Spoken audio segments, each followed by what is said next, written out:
My wife is a CEO, but she goes bankrupt now. Everyone assumes I'll take the money and run. After all, I'm good looking, and all I've ever cared about is money. Every day I've been spending her cash. Eating well, playing hard, living large. However, I actually want to stick around and help her make a comeback. Because when she does bounce back, even the spare change slipping through her fingers could set me up for life. But who could have guessed that the bankruptcy is fake? When I transmigrate into this novel, it's already the final chapter. The stunning CEO I'm now married to is the villainess, who is already defeated by the heroine. I still remember the last lines ever written about her. The only things Claire White has left are her husband lying in that bedroom, and her collection of expensive watches and clothes. But even Claire knows, the man who has never paid her any attention except to ask for money, will soon walk out with her watches and her wardrobe, leaving her with absolutely nothing. I rub my temples, think about my newly bankrupt wife, and let out a long, quiet sigh. Claire has actually treated me pretty well since we got married. Now that she's hit rock bottom, I can't quite bring myself to grab the cash and disappear. The least I can do is wait until she has her own income again, or at least some kind of footing. After sorting through my thoughts for a bit,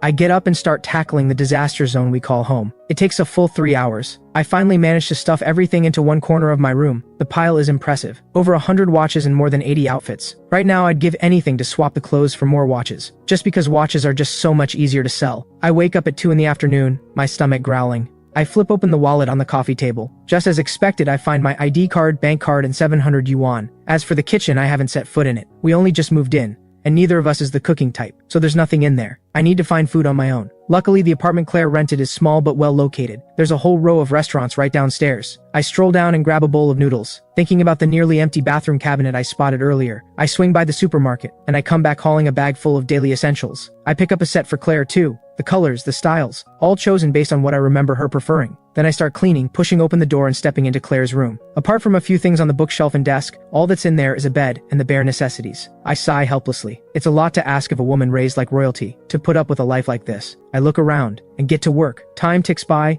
and by the time the whole house is sorted, it's 10 o'clock at night. I wash up, set out some late-night snacks on the coffee table, and get ready to dig in. Just as I tear open the packaging and bring the first bite to my mouth, the front door opens. I look up and meet a pair of eyes as clear and still as autumn water. The woman in the doorway watches me, expression unreadable. As she pulls her gaze away, it sweeps across the room, and a flicker of surprise crosses her face. Her eyes come back to me, and I take a good look at her at the same moment. She is stunning, every bit worthy of the author's most extravagant praise. Under Claire's gaze, I unconsciously tighten my grip on my chopsticks, feeling a nervousness I can't quite explain. After all, I'm an imposter. Would someone like Claire really fail to notice that something is off about her own husband? Those eyes of hers make me feel like nothing in the world could hide from them. Did you hire a cleaner? Was there enough money? Her tone is flat with a trace of scrutiny. I shake my head without thinking. No, I did it myself. You did it yourself? Claire stares at me, clearly taken aback. We hold each other's gaze for a moment. She looks away first. Do you have enough money? It's enough. What about you? I ask without thinking. The words are barely out before I regret them. That question makes Claire look over at me again, surprised. Then she says quietly, enough. After that, we both fall silent. Claire glances at the food I'm eating on the table. Then she suddenly says, I'm sorry. I don't follow at first. I look up, trace her gaze, and quickly shake my head. No, you have nothing to apologize for. Claire steps over, sits on the other end of the sofa, and chooses her words carefully. The assets have mostly been dealt with. Everything in my name has been transferred away. There's nothing left, but there are no debts either, so you don't need to worry about that. I still have 30,000 yuan on hand. Once things are settled, I'll start earning again as soon as I can. You should have 60,000 on your card. I've already paid 6 months rent on this place. If you want a divorce, I'll give you another 20,000. You're welcome to stay here until you find somewhere else. I know exactly what this means. Claire's done more than enough for me. Our total assets come to 90,000 yuan. She's willing to hand over 80% of it to me and let me stay in the apartment. Moreover, she'd never take back the watches and clothes either. That would leave her with 1 room and 10,000 yuan. Seeing I say nothing, Claire adds, in the future, I'll set aside a portion of whatever I earn each month, at least 3,000. I can't promise more right now because I don't know what's ahead, but if I get a chance to make a comeback, I'll make it up to you. I immediately shake my head. Claire goes quiet when she sees me refuse. I realize my reaction might have given the wrong impression. I quickly explain, no, I don't want a divorce, and I don't need your money. I've got enough to get by. I've made my peace with where things stand. I'll cut back on spending and I'll earn my own money. So you don't put so much pressure on yourself. An ordinary household doesn't cost that much to run. You don't want a divorce? Claire looks at me. But yesterday you said, then it hits me. Yesterday, apparently I said some very angry things. I did call her useless and say I wanted a divorce. My expression stiffens and I try to explain. I was drunk. I didn't mean it. I've thought it through and I can't divorce you at a time like this. We're married and I intend to pull my weight. Don't worry about me. I can take care of myself. I might even be able to take care of you. As soon as I speak, the look Claire gives me gets even stranger, but she doesn't push it. If you don't want a divorce, then forget it. Whenever you change your mind, just say the word. Claire gets up and heads to the bathroom. I duck my head and awkwardly keep eating. I hear her footsteps pause just inside the bathroom door for a few seconds. She must have noticed how different it looks from before. Then the sound of running water starts. By the time I finish eating, Claire is done in the bathroom. There's none of the awkwardness I expected. Thank you, get some rest. I run a hand through my hair, feeling like I'm in a dream. I sort through my thoughts one more time, then head to the bathroom. Back in my room, I open my laptop and set up a personal shop on a resale platform. Then I close the laptop and go to sleep. The next morning, I wake up out of habit at 6:30. I gather the ingredients I bought yesterday, get the porridge going, then head downstairs to grab steamed buns and fried dough sticks. When I get back, Claire is just stepping out of her room. She hears the door open and looks up to see the food in my hands. She automatically rubs her eyes, as if she can't quite believe what she's seeing. Good morning. I picked up some breakfast, and there's porridge on the stove too. Go wash up, it'll be ready by the time you're done. I head to the kitchen without waiting for a response, completely ignoring the stunned look on her face. Since we've both been staying up late, I made red bean and juju porridge. Good for energy. When it's ready, I ladle out 2 bowls. Then I arrange the buns and dough sticks on a plate, boil some eggs, and prepare some side dishes. By the time Claire comes out of the bathroom, what she sees is a breakfast on the table that could almost be called lavish. The scene should feel warm and domestic, but Claire feels none of it. She knows her husband. In nearly 3 years of marriage, I have never once set foot in the kitchen or touched a chore. The only thing I've ever been good at is spending money. According to the information she found before the marriage, it didn't say I could do these things either. Her mind fills with questions,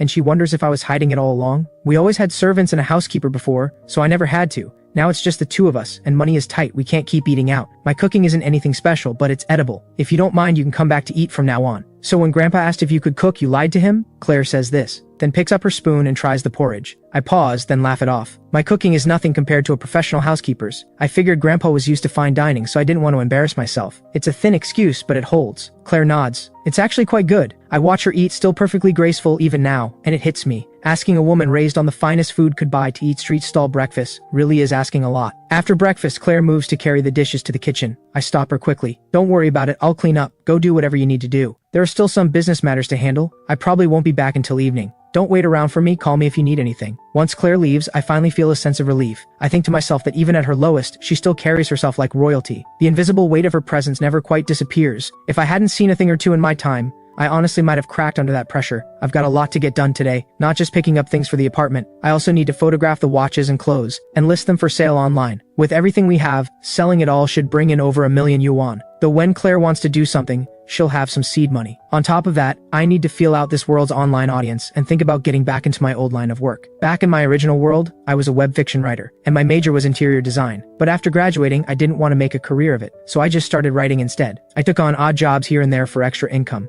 So my life was pretty good. I wash the dishes, then head out with my shopping list. I've never been much of a shopper, so I buy what I need and come straight back. Then I start photographing the watches and clothes. I keep at it until evening. By the time I finish with the watches, I'm completely wiped out. I heat up the leftover buns from breakfast and eat a few. Then I retreat to my room to read web fiction. My body is done for the day, time for some mental work instead. 2 hours later, I clap my hands together with satisfaction. I down the cup of coffee on my desk in one go. Turns out the web fiction scene in this world is a step behind my original one. Every story I've already written could be rewritten here in a better way. This is an absolute golden opportunity. Just then I hear the sound of the front door open. I hesitate for a second, then shuffle out in my slippers. There's no help for it. I noticed this morning that the door wasn't locked from the inside last night. Claire is used to living in a villa where someone else handles security, so she probably forgets that with this kind of house, we have to lock the door ourselves. When she sees me come out, she pauses in the middle of hanging up her coat. Hey, you're back. I noticed this morning the door wasn't deadbolted last night. Back in the villa, there was always someone handling security, not anymore. You have to bolt this kind of door at night, otherwise a thief could pop it open easily. Got it. We're basically strangers to each other, and the atmosphere is painfully awkward. So I force myself to start a conversation. Have you eaten? Yes. I picked up more household stuff today. If you're missing anything, let me know and I'll buy it later. Nothing I need right now. Topic ended. What else can I say? I think for 3 seconds and make the executive decision to retreat. Alright then, I'll be in my room. Call me if you need anything. After I close my door, Claire starts looking around the apartment, checking the kitchen, then the bathroom. The house has a lot more in it today. It actually feels lived in now. He's actually serious about staying, she thinks. It's like he's a completely different person. I have no idea what Claire is up to. I'm too busy dealing with my laptop. The original Ethan worked hard enough in high school to get into a good university, but he coasted through college, and his computer skills are absolutely catastrophic. This laptop is painfully slow. I need to clean it out and see what the original Ethan was actually up to. As I dig through the files, I come across a photo folder. There are lots of subfolders inside, mostly selfies, a few photos of his parents. Then there's one at the end with a garbled nonsense name. I click it open, and wow, inside are photos with another woman. She looks like some kind of those socialites, and she's pretty, but she is just not my type. There's something about her smile, all soft and delicate, like she's performing innocence. Seeing how close they look makes my soul physically tremble. I frantically check the dates, all before the wedding. Thank goodness. That was close. I keep a handful of the more neutral ones and delete everything else immediately. By now, I've pieced it together. That woman was the original Ethan's girlfriend from university, a wealthy heiress, but they've been broken up for ages. There's absolutely no reason to keep any of it. Lucky Claire never snooped. If she had found these, it would have been a ticking time bomb. By the time I've sorted the laptop out, it's almost 11. I yawn and faceplant onto the bed. The next morning, I'm up even earlier than yesterday, and this time I don't go out to buy anything. Instead, I make fried rice with 2 side dishes. By the time Claire gets up, everything is almost ready. She comes out of the bathroom just in time to eat. Claire stares at the spread and blinks. You can make fried rice too? Sure, I don't have a huge repertoire, but everyday home cooking is no problem. It's nothing fancy, just decent enough to eat. Don't expect too much. Claire takes a spoonful and tries it. It tastes good. Really good. I'm glad you like it. By the way, I'll be home for lunch today. That catches me off guard for a split second, then I snap back. What are you in the mood for? Whatever you make is fine, but I'd like rice. Okay, how about sweet and sour ribs, tomato and egg stir fry, and egg drop soup? Will that be enough for you? That's enough. Then you go ahead and focus on your work. I've got it covered. After breakfast, Claire grabs her coat and heads out. I clear the table, same as always. Outside the complex, Claire gets into a car waiting by the gate. Behind the wheel is her former assistant, Sophie, also a childhood companion chosen by her grandpa to grow up alongside her. The moment Claire is settled in the seat, Sophie holds out a paper bag. Claire, here is your breakfast. No need, I already ate. Ethan made fried rice. Sophie freezes mid-handoff. Wait, Ethan can cook? First I'm hearing of it too. Yesterday he made porridge. I thought that was already a miracle. When he said he could cook, I assumed he was exaggerating. Then this morning he made fried rice. I told him I'd be home for lunch, and he's already planning to cook. Sophie frowns at all of this. He's not up to something, is he? I remember you two barely crossed paths, and he never knew how to do anything. Wait, didn't he say he wanted a divorce? I already looked up the whole process. Why is that gone quiet? Claire looks up, a thoughtful smile playing at her lips. He says he doesn't want a divorce anymore, and he has made peace with things, that he'll work hard and earn his own money, and I shouldn't stress myself out. Claire leans back against the headrest, her tone unreadable. Ha! He can't stand to watch you suffer, so he's decided to tough it out with you? If that's really it, he's not bad at all. He did nothing in college. The 2 years we've been married, all he ever did was spend money. One day he demands a divorce, the next he's changed his mind completely. What do you make of that? People say hard times show you who people really are. Maybe his conscience got to him. You never know what someone is made of until things fall apart, and we've certainly seen plenty of people turn their backs lately. Maybe Ethan is just the kind of person whose true character only comes out when things get hard. Maybe, let's go. Either way, he's not going to derail anything. I'll just watch and see. On the other side, I spend the entire morning photographing clothes. I can't possibly wear over 80 outfits. Keeping a dozen or so for appearances is plenty. I'll sell the rest and use the money to pick up some ordinary clothes. 2+ hours in, and I'm only halfway through. I check the clock on the living room wall, already 10. I need to go grocery shopping. So I quickly pack everything away, throw on a jacket, and head out. I come out of the supermarket hauling 2 heavy bags and start heading back. I've just crossed the street when someone calls out to me. I turn around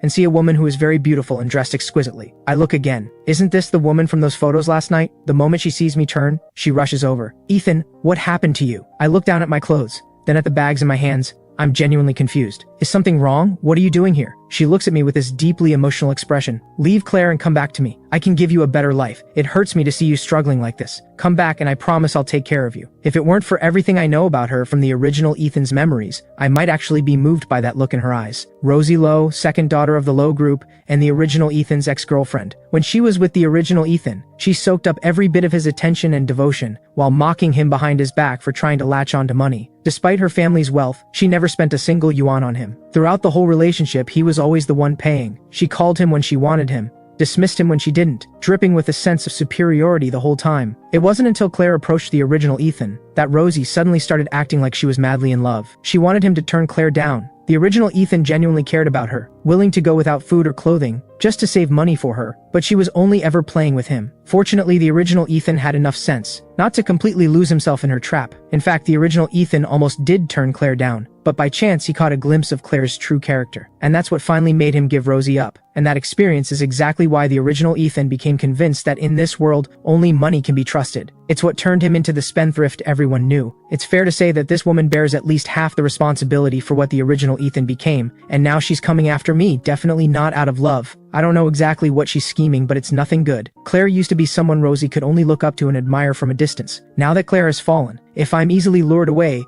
it would be another blow to Claire. And maybe she's planning something worse to Claire. So I shake my head. I'm not going anywhere with you. Go back to wherever you came from. Why not? Claire is a loser now. She'll only drag you down. What could you possibly be getting from her? Marriage means sharing the good times and the hard ones. I'm her husband. Of course I stay by her side. Whatever happens to her, I'm not walking away. She's only hit a temporary setback. Even if she were seriously ill, even if she couldn't take care of herself, I'd still be there. This has nothing to do with hardship or money. As long as she doesn't divorce me, I'm not leaving. Especially not now when she needs me most. What are you talking about? If I remember correctly, you two barely even interact. She just keeps giving you money to spend. There's no real feeling between you, so why put yourself through this? Rosie stares at me like I've completely lost my mind. Who said she hasn't been good to me? When she had money, she gave me plenty every month. Sure, she didn't have time to spend with me, but I could spend money freely. Yes, maybe that money was nothing to her, but money doesn't come from nowhere. Her giving it was a kindness. She had every right not to. Since she gave, I should appreciate it. And now that things have gone wrong, even in a divorce, she'd still let me stay in this apartment and give me most of what's left. She's done more than enough for me. You call that good? If that doesn't count as good, then what does? We never had deep feelings for each other to begin with. The fact that she's acted with this much decency says everything. You say she's not good enough. Are you any better? Of course I'm better. If you came back to me, I'd treat you so well. I cut her off before she can say another word. Back in college, I had nothing. And you looked down on me the whole time, thought I was just trying to leech off your family's money. We were together for nearly 2 years, and you never spent a single yuan on me. The gifts you gave me were freebies that came with your own purchases. Meanwhile, I was grinding through part-time jobs just to have money to spend on you. And then you turned around and dumped me. You call that good? What are you talking about? What kind of person do you think I am? Did Claire say something to you which makes you misunderstand me? A darkness flickers behind Rosie's eyes. You think too highly of yourself. Someone like Claire would never waste her breath talking about you to me. She doesn't even notice you exist. You're the one who keeps watching her, trying to make yourself matter in her world. There's a saying that the world looks like whatever you are inside. Leave now. I don't want to say anything harsher. Fury flashes in her eyes upon hearing this. She steps closer, her expression shifting to something soft and wounded. Ethan, Claire has gotten into your head. How can you really think this way? I genuinely care about you. Claire only has a hold on you because she's broke now and clinging on. Don't be naive. Stop, don't come any closer. Bottom line, abandoning my wife the moment she hits rock bottom is not something a decent person does. I'm not leaving her. Give that idea up for good. If I ever do leave, it'll be because she no longer needs me. Rosie opens her mouth to say something else, when a burst of applause erupts nearby. Yes, that's exactly right, young man. Now there's a man with solid values. If more people thought this way, there'd be a lot fewer divorces. Your wife is lucky to have you. I finally notice. Not far off, there's a whole group of elderly men and women, clearly just back from their morning exercise. They've gathered around, and the man at the front gives Rosie a thorough once-over, shaking his head and clicking his tongue. Young lady, this man has a perfectly good marriage, and you're trying to wedge yourself in? That's not right. How would you feel if you were married and someone kept trying to steal your husband? Don't do to others what you don't want done to yourself. Exactly, you're saying he should leave his wife, just because she's hit hard times and run off with you instead. Can you honestly guarantee you'll never have a hard day yourself? It's like a floodgate has opened. Every single one of them starts going in on Rosie, not giving her a single chance to respond. Within minutes, she's been thoroughly convicted, morally bankrupt, values in shambles, a hopeless case. I quickly step aside, ducking behind the crowd and desperately trying not to laugh. She really does need some educating. And you're all doing an excellent job. I've got to get home and cook, so I'll head back now. Let's chat another time if we meet again. Don't worry, go ahead, we've got this covered. Not far away, Claire and Sophie have been watching the whole scene from the car. Neither of them moves for a long moment. It's only after Rosie has dutifully admitted her wrongs and been released by the elderly jury that Sophie finally speaks, still in disbelief. Claire, that was Ethan, right? He seems like a completely different person. It was him. He's actually a good person. I mean, all we ever knew was that he spent money carelessly, but now that you're technically bankrupt, he refuses to leave. He'd rather struggle than walk away. And it's not even because he loves you, it's because it's the right thing to do. Just like those folks said, he has solid values. At this point, even Claire has to admit, her understanding of who I am has been off. After parting with Sophie, Claire heads straight home. She opens the door to find me, curled up on the rug in front of the sofa, fingers flying across the keyboard, the whole apartment filled with the smell of meat cooking. You're back? I look up. Claire sets some fruit she bought on the coffee table and walks over, curious. She looks more closely and realizes I'm writing a story. I figure I've pretty much forgotten my major, but I still remember some things I learned before, and I've always read a lot of web fiction, so I know the space reasonably well. I figured I'd try writing some. You don't mind, do you? I ask without stopping typing. Claire finds this consistent with what she knows of me. After all, she's not counting on me to bring in money anyway. As long as you're happy. I know a wealthy heiress like her probably has zero interest in web fiction. She might not even know what it is. So I change the subject. The ribs are braising, probably another hour before we eat. Go do your thing. Claire nods, goes to wash up and change, then disappears into her room and doesn't come back out. An hour later, I knock on her door and call her for lunch. On the table are 2 bowls of rice and a spread of dishes. It's colorful, fragrant, properly done. I even added some garnish. It looks like real effort went into it. This is my first time making sweet and sour ribs, so I honestly don't know how they turned out. Give them a try. If they're no good, I can throw together a smashed cucumber. Ever since my parents accidentally passed away in college, I've lived alone. Influenced by them, I don't demand an extremely high quality of life, but I definitely don't settle for low standards either. I kept the place clean on a regular schedule. I cooked for myself whenever I could and lived a very structured life, so my life skills are solid. What I said earlier, that was just being polite. I wouldn't claim to be a great cook, but everyday home cooking I can handle. Back in the day I always cooked when friends got together, and the compliments were never in short supply. Claire picks up a piece of rib and tries it, then nods. It tastes delicious. Good. Eat more then. The past few days have been a mess. You haven't eaten properly or slept properly. You've been working yourself hard. I pour a cup of lemon tea I brewed earlier and push it toward her. This is lemon tea with little honey, good for vitamin C. Drink as much as you like. Don't let the sourness put you off. Claire watches me with a searching look, unable to shake the feeling that the man in front of her is someone else entirely. He doesn't match the information she found before or the interactions they've had over these 2 years of marriage, but she never paid close attention to him either, so she can't say with certainty that what she found was complete. She pushes down the questions and says, "Thank you, you've worked hard." "Not at all, I'm home all day, completely sheltered from everything. You're the one out there dealing with everything." I smile. Eat more. Just thinking about it, Claire used to be in a world most people could only look up at. When old Master White was alive, who would have dared cross the White family? And Claire was always the most outstanding among them all. Countless people grew up being compared to her by their parents, and coming up short. Now old Master White is gone, and the distant branches of the White family are only thinking about how to carve up what's left. They're practically counting down to her complete collapse. Not one of them will lift a finger to help. Some would happily push her down even further. The chance to trample the person they once had to look up to. How satisfying that must feel. In fact, before I transmigrated, when I was just reading this story, I never understood why Claire kept refusing help from her closest friends. If she had accepted it, she never would have fallen so far. But given where we stand right now, I can't exactly ask. She was raised as a wealthy heiress. She must have her reasons. I don't know how Claire feels about this meal, but I eat very well indeed, and I'm guessing she didn't hate it either. After all, she had 2 bowls of rice. I'll put the dishes in the kitchen, don't touch them. I'll wash up after my nap. I drop everything into the sink, wash some fruit and bring it out to the coffee table. Then I settle back onto the rug and keep typing. Writing something I've already written before, the words come fast,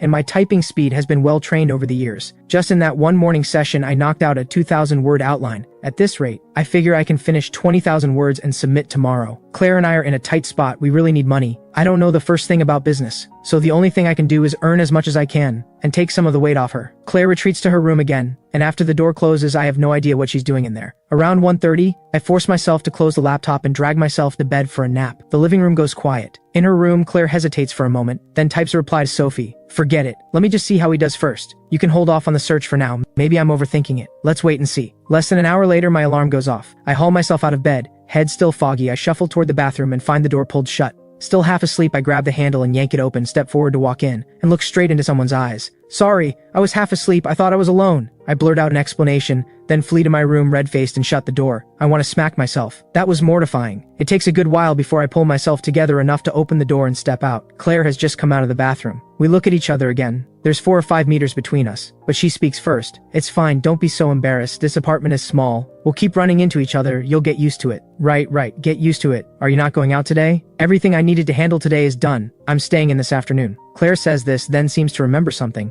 "I've been out most of these past few days. Is there anything you need help with?" I feel a flicker of unease. Is something wrong? Just because I grew up in the White family doesn't mean I can't handle basic life skills. We're living here together now, so if there's anything you need, just tell me. I'm not only good for earning money. Okay, got it. I look at her being completely serious about this, and somehow I find her kind of cute. Whether she's on top of the world or at rock bottom, there's absolutely nothing to complain about in the looks department. As the author's most beautiful character, even a blank expression on her looks stunning. I'm honestly impressed with myself for managing not to feel a thing. After saying, Claire gives me one long, meaningful look and heads back to her room. Then something suddenly occurs to me. I jump up and run to her door. "What do you want for dinner?" "Anything is fine, I'm not picky." Well, the wealthy heiress is actually easier to feed than I expected. I wander back and settle in by the coffee table to keep writing. I finish a chapter and suddenly remember the listings on the resale platform. I quickly pull it up. Wow. 12 watches and 2 outfits already sold. I don't know much about luxury goods pricing, so I looked everything up online first and listed it all at 80% of market price. A lot of it is still sealed in the original packaging, but I was worried Claire might need cash quickly, so I didn't dare price them too high. I was half expecting no one to bite. Luxury goods at that price point is still a big spend, but surprisingly, they're selling pretty fast. I note down all the shipping addresses I need. After saving the file, I go to my room to pull out the watches and clothes. Since there's a fair bit to send, I arrange for a courier to come pick everything up. Half an hour later, everything is packed and the courier arrives. Claire must have heard the commotion. She opens her door and comes out. "What are you doing?" "There are way too many clothes and watches and I'm not going anywhere these days. They're just taking up space. So I figured I'd sort through them and sell some off. These sold today, it is better get them out to the buyers quickly." "That's not necessary. We're not so desperate that you need to be selling my things. Honestly, it's mostly because the clutter bothers me. And these aren't the latest models anymore, I'm never going to use them. So it's better to sell them and have the money ready for when something new catches my eye. That ought to let the wealthy heiress keep her pride intact, right? I think I'm being pretty considerate, but something in what I said must have hit a nerve. She reaches out and briefly grips my hand, a slight tremor in it, then lets go and doesn't stop me. She only says, alright, we'll get new ones later. Actually, how would I dare buy new ones? A single watch costs tens of thousands of yuan, that's 6 months of living expenses for me. Buy a few of those and I'd be completely broke. Even though I'm complaining internally, I don't show it at all on the surface. A wealthy heiress like her has her pride. I smile. I'll wait for you to buy me new ones. Claire is momentarily dazzled by this familiar yet recently very unfamiliar smile. She glances down at the packed boxes on the floor and bends down to pick them up, helping load them into the courier's bag herself. Only after the courier leaves with everything does Claire ask, how much are you planning to sell? There were over 100 watches and more than 80 outfits. About 70 of the watches are still sealed. I'm selling all of those. Of the rest, I'll keep about 10% and sell the other 40 or so. As for the clothes, I'll keep around 30 outfits and sell the rest. I half expect Claire to stop me, but she just nods and says nothing more. She picks up an apple, sits on the sofa, and starts peeling it. I can't quite figure out what she's thinking. I don't know whether what I'm doing is hurting her pride, but living is more important than these random thoughts, and even if she minds, there's nothing else to do. I looked it up this morning. In this story's world, property prices have only risen halfway to where they'll eventually go. I don't know what Claire's plans are, or whether she'll really manage a comeback. But whatever happens, I need to figure out how to buy a place first. Once the watches and clothes are sold, I'll have enough for a down payment. Then I'll give Claire the rest of the cash and pay off the mortgage on my own over time. That way, even if she never makes her comeback, at least we'll both have a roof over our heads. My mind wanders through all of this, while I sit staring blankly at the laptop screen, not moving. Then suddenly there's a peeled apple in front of me. The scent hits me first, sweet and fresh. The peel is perfectly even. I swallow without thinking. Claire is holding it out to me. For me? Claire pushes it a little closer. You've put up with a lot. I'm genuinely caught off guard. In the original story, Claire never got close to men, never had much patience for them at all, and yet here she is, peeling me an apple and doing it so beautifully. It's amazing. I take the apple quickly and say, it's nothing. It was bought with your money to begin with. You never complained about my spending back then. I'm already grateful for that. Claire actually laughs. She usually wears such a composed, closed-off expression, not icy exactly, but not the kind of face that invites you closer. Now she laughs, and I completely freeze. How is a person this beautiful? Don't worry, I'll buy you plenty of new watches when the time comes. I nod instinctively, then catch myself feeling oddly flustered and shy. I know you'll make a comeback. Take your time, I'll be waiting for those watches. Come on, you've got this. Claire rises, that faint smile still on her face, and heads back to her room. Out of my sight, a flicker of amusement passes through her eyes. That afternoon, I pushed through and managed to write over 10,000 words. Dinner is a casual, easy affair, and then we each go back to our own things. I stay up until midnight and hit 20,000 words. The next morning, after breakfast, Claire heads out and I get to work figuring out how to submit the manuscript. I check the resale platform, 8 more watches and another outfit sold. I can practically see the money pouring into my account, and the feeling puts me in a great mood. I've just organized the manuscript and sent it off when there's a knock at the door. Who is it? I get up to answer. A man's voice comes through the door. It's me, Marcus James. Marcus James? I rack my brain as I walk to the door, but I can't place the name at all. I open the door. A man standing there with that kind of roguishly good-looking face. The moment he sees me, he runs a slow, calculating look over me from head to toe, which I find extremely uncomfortable. Not going to invite me in? Marcus says, already moving to step inside. I still have no idea who this person is, so I block the doorway. Who are you here for? If you're Ethan, then I'm looking for you. He angles himself past me and squeezes in. Claire is not home right now, is she? Since he's already inside, throwing him out would just be rude. So I close the door and pour him a cup of tea. She's not here. She left early this morning. Is there something you want with me? Of course there is. To be honest, you're not bad looking, but you have no background and no ability. Claire marrying you is beneath her. I know it's because old Master White wanted to repay a debt of gratitude that he let you marry Claire, but in all these years, you've never helped her with anything. All you've ever done is spend money and enjoy yourself. Don't you feel ashamed of yourself? Can I ask, what exactly is your relationship to Claire? Claire and I grew up together as childhood friends. She's always been close to me. If it weren't for you, we might already be together. Funny, I've never heard her mention you. Obviously not. Would Claire really bring up something like that in front of you? It is true that Claire probably wouldn't mention it in front of the original Ethan. They weren't close and she's never been one to stir things up unnecessarily. I nod. So what do you actually want from me? Claire needs help right now, and you're just a dead weight holding her back. My father has agreed if Claire and I get married, he'll help her rebuild everything. So you need to divorce her. If Claire wants to divorce me, she can come tell me herself. Why does she need you to deliver the message? I'm not going to cling on. Unless this is just your idea? Claire would never do something so undignified herself. Of course she can't say it, so you have to be the one to step up. You've spent her money for years and never once helped her, and she's never made your life difficult. Now that she's in trouble, you can't contribute much, fine. At the very least, stop dragging her down. You bring it up, she accepts gracefully. Everyone keeps their dignity. Is this what Claire wants? It's what I want. Don't you understand? Claire isn't the type to do something like this herself. What we need to do now is to take the initiative to help her. You divorce her, I marry her, and then she can accept my father's support. If Claire herself wanted this, I'd agree to a divorce without a second thought. But you're saying it's your idea. So let me ask, before Claire and I got married, were you and she a couple? Did she love you? Marcus goes rigid mid-sip. That's not relevant, she's not good at expressing herself. And she doesn't like you either. I can help her, you can only hold her back. I'm 100 times better suited for her than you are. You're wrong, I may not know her as well as you do, but I'm certain she would never easily accept your father's help. Especially not help that comes at the price of marrying you. You think convincing your father to back her is doing her a favor, but you haven't thought about what it would cost her. If she rebuilds on your father's support, what kind of reputation does that leave her with? She'll never be free of the label of someone who got ahead through a marriage deal. I don't know Claire all that well, honestly, but I trust that the character written in this story, even as a villain, is not someone who would ever accept a handout. In fact, if she hadn't refused to bend, she wouldn't have faced so many of the hardships that brought her down. Someone like that, how could she accept using her marriage as a bargaining chip to make a comeback? Not a chance. At least not right now. Honestly, I don't have anything against divorcing Claire, just not because someone pushed me into it. I lay it out plainly. What Claire decides is her business. I will absolutely respect whatever she chooses. Marcus looks like I've stepped on a nerve. He erupts. You just want to cling to her, that's what this is. How can you be so selfish? Claire has done more than enough for you. Now she finally has a chance to rebuild and you're standing in the way. You're disgusting. I've been more than polite to you. You show up unannounced and say all of this. Anyone watching would think you're the one trying to wreck someone else's marriage. When has our marriage ever been anyone else's business? Even if your intentions toward Claire are good, you have no right coming to me with this. If you want to help her, go talk to her. I can't make decisions for her, and I'm not going to fight tooth and nail against a divorce. Any clear-headed person can see that. If she truly cared for you, why didn't you two get together before old Master White came to find me? If the feelings weren't there,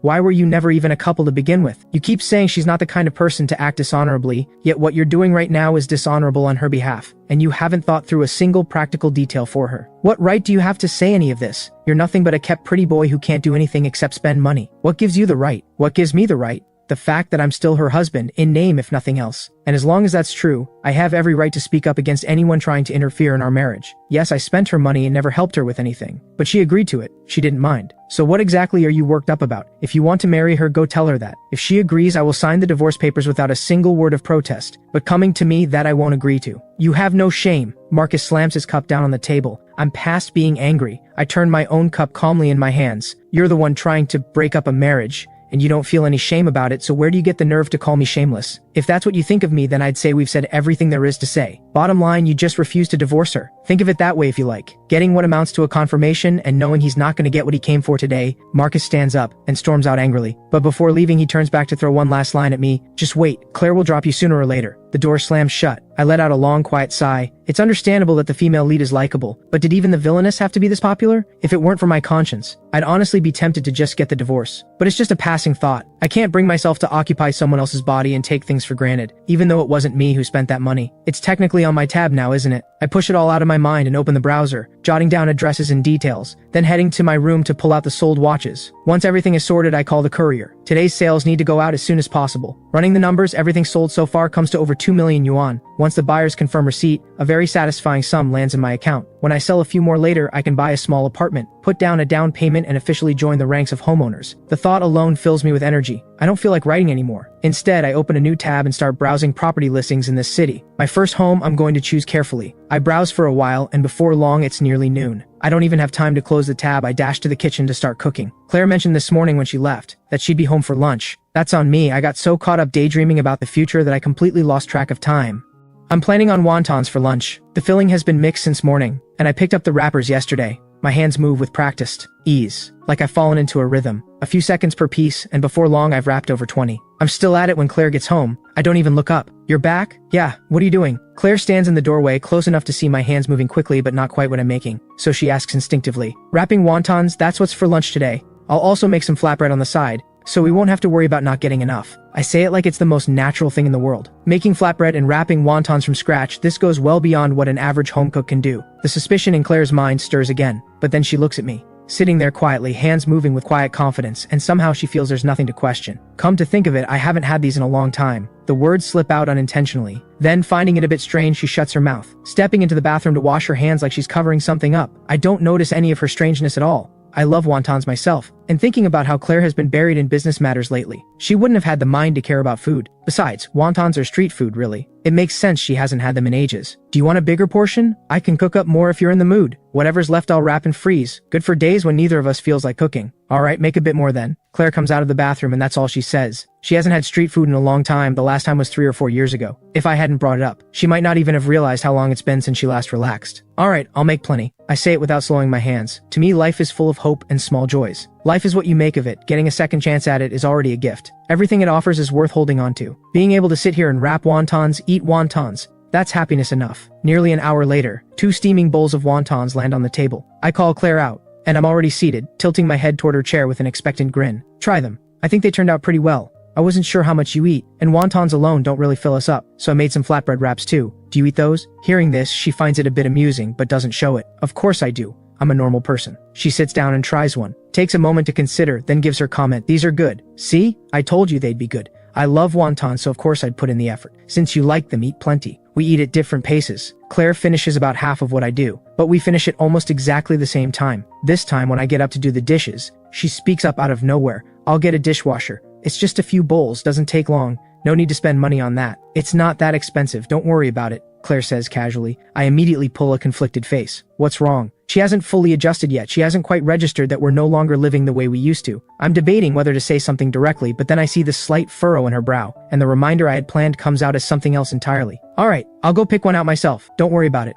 I'm very particular, it might take me a while to find the right one. I sigh internally the moment the words are out. Her good look really does make me go soft. I couldn't bring myself to say even a mildly bruising thing to her, but I've already said I'm picky. Taking forever and coming back empty-handed is perfectly believable. Claire watches my conflicted expression, and suddenly understands exactly what's going on in my head. A strange feeling moves through her. In the first half of her life, although Grandpa had put her through hardship deliberately, in fact, after she completed that trial at 15, she never had to feel that way again. This time, she's not actually broke. It's her husband who thinks she is, and even so, he doesn't mention being broke in front of her. It's a strange feeling. She can't quite name what she makes of it. I have things to do. I'll be in my room. Claire turns and goes, leaving me alone with the dishes. I hum while I wash up. Life feels pretty good right now. There's a roof over my head and food on the table. The watches and clothes are selling well. Soon I'll have a place of my own. Things can only get better from here. Claire has what it takes. Her comeback is only a matter of time. And when that happens, maybe she'll share some money with me then. Even if she never bounces back, I can support us on my own. For now, having someone around who's more or less a friend means I don't have to worry about being on my own if something goes wrong.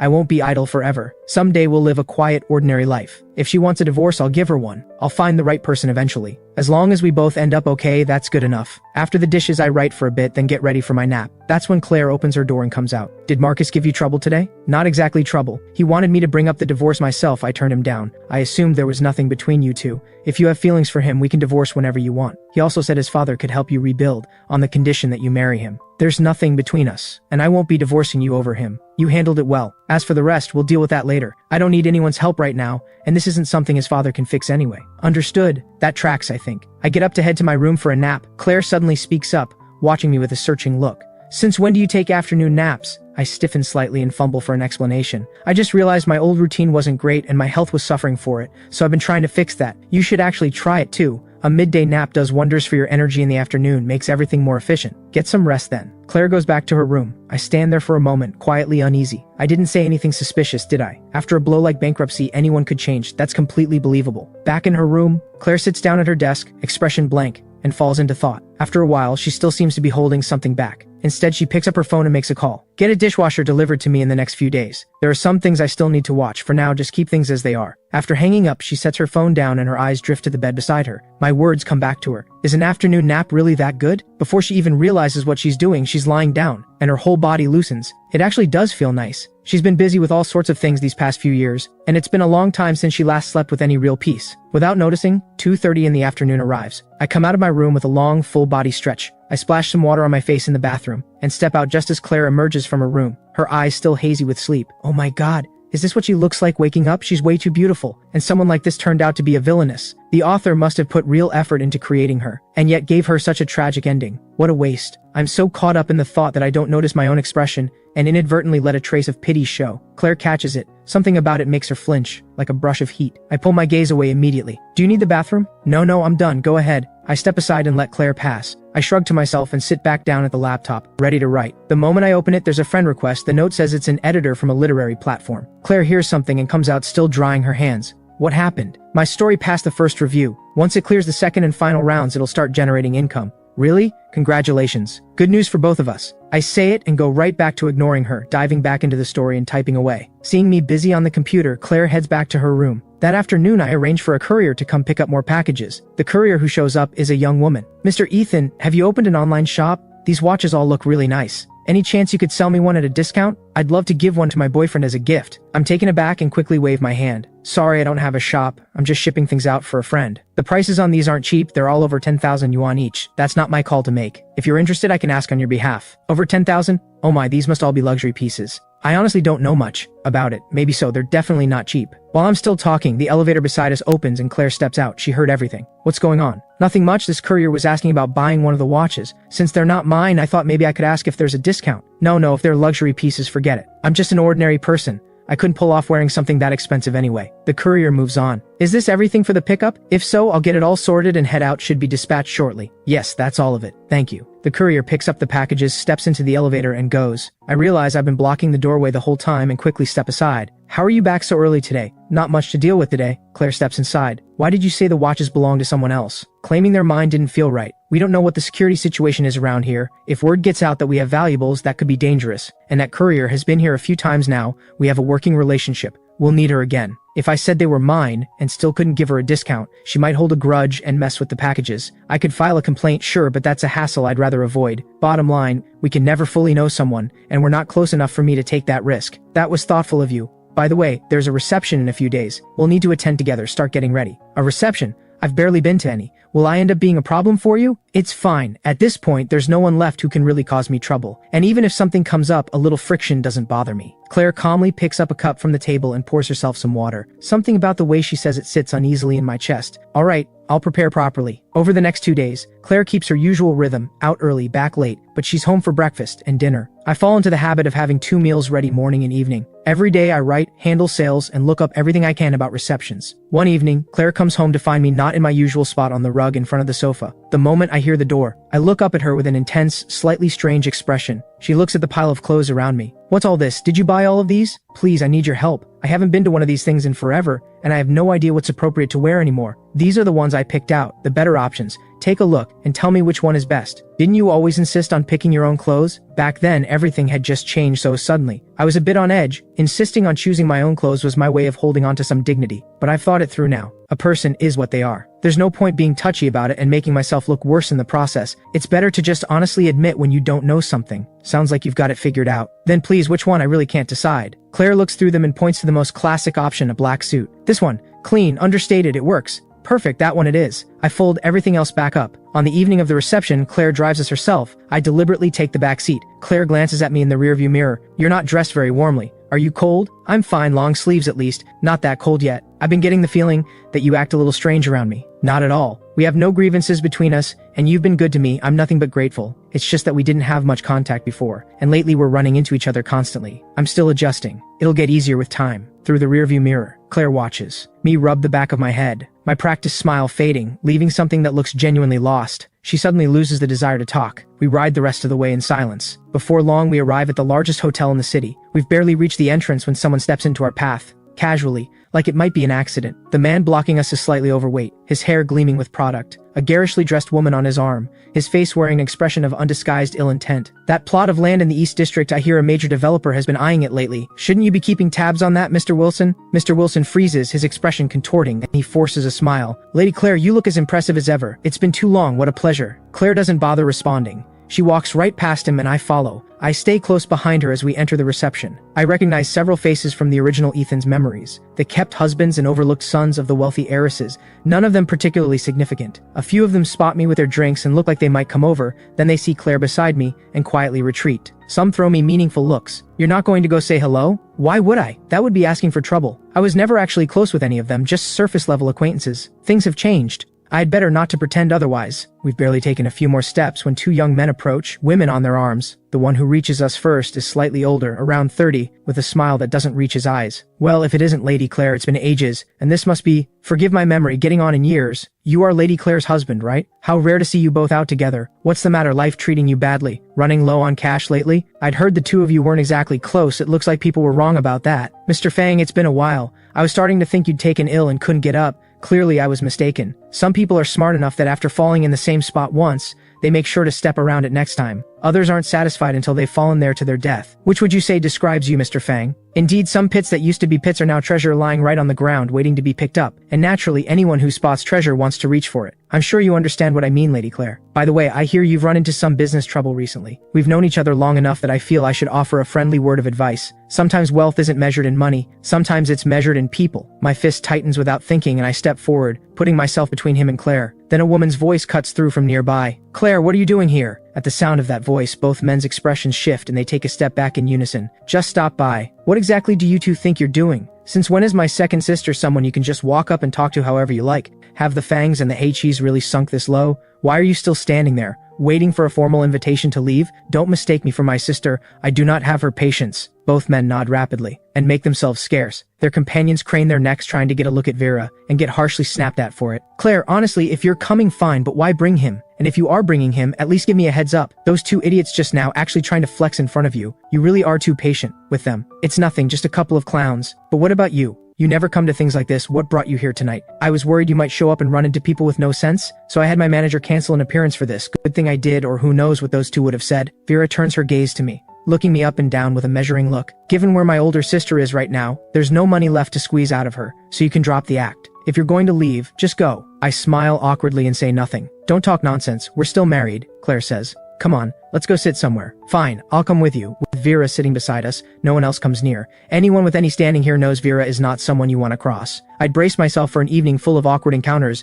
but we've barely been seated when Claire is already ready to go. Vera tries to get Claire to stay for something, but Claire declines. We leave together. In the car, I watch Claire, who is driving, and after a full 3 minutes of hesitation, I finally work up the nerve. Did you get what you came for tonight? More or less. I've been selling off the watches and clothes. We've got a decent amount now. Since everything's been settled and we're debt-free, I was thinking, why not buy a small apartment? We can put down a deposit now, and I'll pay off the rest with my writing income. The remaining money, keep 6 months of living expenses as a buffer, and whatever's left, use it for business if you need to. Claire blinks, glances at me through the rearview mirror, then says, there's no rush. How is there no rush? Property prices are shifting every day. The longer we wait, the more we lose. Renting isn't a long-term solution. If it makes you more comfortable, we can put it in your name. Either way, owning a place means we'll always have somewhere to land. All right, I'll think about it. Back home that night, I go to my room and keep writing. Claire gets a phone call. Claire, I've found what you asked me to look into. I've sent an encrypted file to your email. I haven't shared it with anyone else. Take a look. Claire's laptop is open on the email. She lets out a quiet breath, her index finger scrolling down the page in an absent, rhythmic way, her brow faintly furrowed. After a long moment, she picks up her phone and dials. Hello, Master Chen. I have a question. Is it possible for a person without any dissociative condition or psychosis to become an entirely different person in every meaningful sense? As in, their habits, their values, their whole way of being, all seemingly transformed overnight. A few minutes later, she hangs up, leans back in her chair, and the neutral line of her mouth slowly curves into something like a smile. Soul transmigration, is it? The next morning,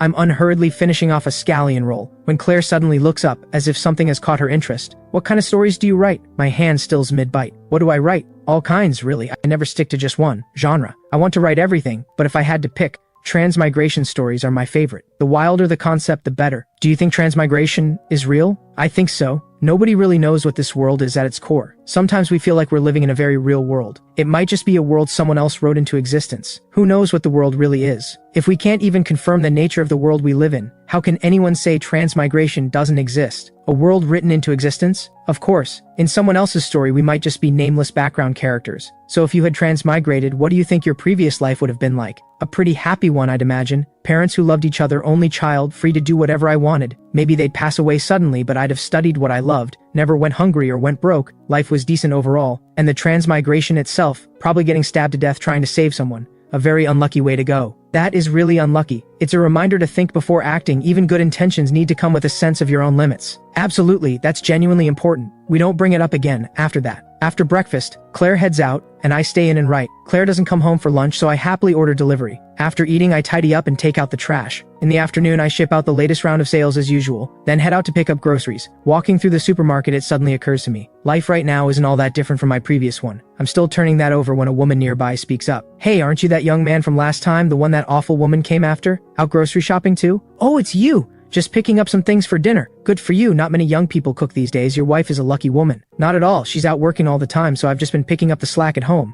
If anyone's lucky, it's me. A person who knows how to be grateful will always live well. At your age, thinking this way is rare and precious. If your wife shares that same spirit, your life together can only get better. I smile and pick out a good head of cauliflower, then turn toward the tomatoes, and find Claire already standing beside me. What are you doing here? I finished early, so I came to pick a few things up. I happen to see you. Do you need any hand? I'm fine, only 4 things in my hands and none of it's heavy. Go do your own shopping. Later, I spot some good tomatoes and think about making sweet and sour ribs. After all, Claire does seem to enjoy sour flavors. We end up buying a whole range of ingredients and a fair bit of snacks, and swing by for some printer paper too. Then we head to the checkout together. Oh, young man, we meet again. And this must be your wife. She is so pretty. She is. This is my wife. I have never in my life seen a girl this beautiful. She's prettier than any actress. No wonder you wouldn't leave her. That woman who came after you before, there is no comparison at all, not even close in looks, and her demeanor is completely lacking. I don't know how she had the nerve to approach you. I suck in a breath, my heart climbing into my throat. Claire looks over at me with a meaningful expression. I laugh awkwardly. You're absolutely right, that woman was no good. Even if I lost my mind completely, I wouldn't have anything to do with someone like that again. She had nothing but bad intentions coming to find me. Fortunately, I'm not as easy to fool as I used to be. The cashier runs the card and returns it with both hands. Your card, sir. I pay and quickly bid farewell to the woman. Goodbye. Then I hustle out of the supermarket alongside Claire. Outside, I start explaining. I think you probably already know that before we got married, I had a girlfriend. Her name was Rosie Lowe. Back in college, I didn't know better, didn't understand how people could be, so I fell for someone like her. But after we got married, I cut off all contact with her completely. That day, she showed up right as I was leaving the supermarket.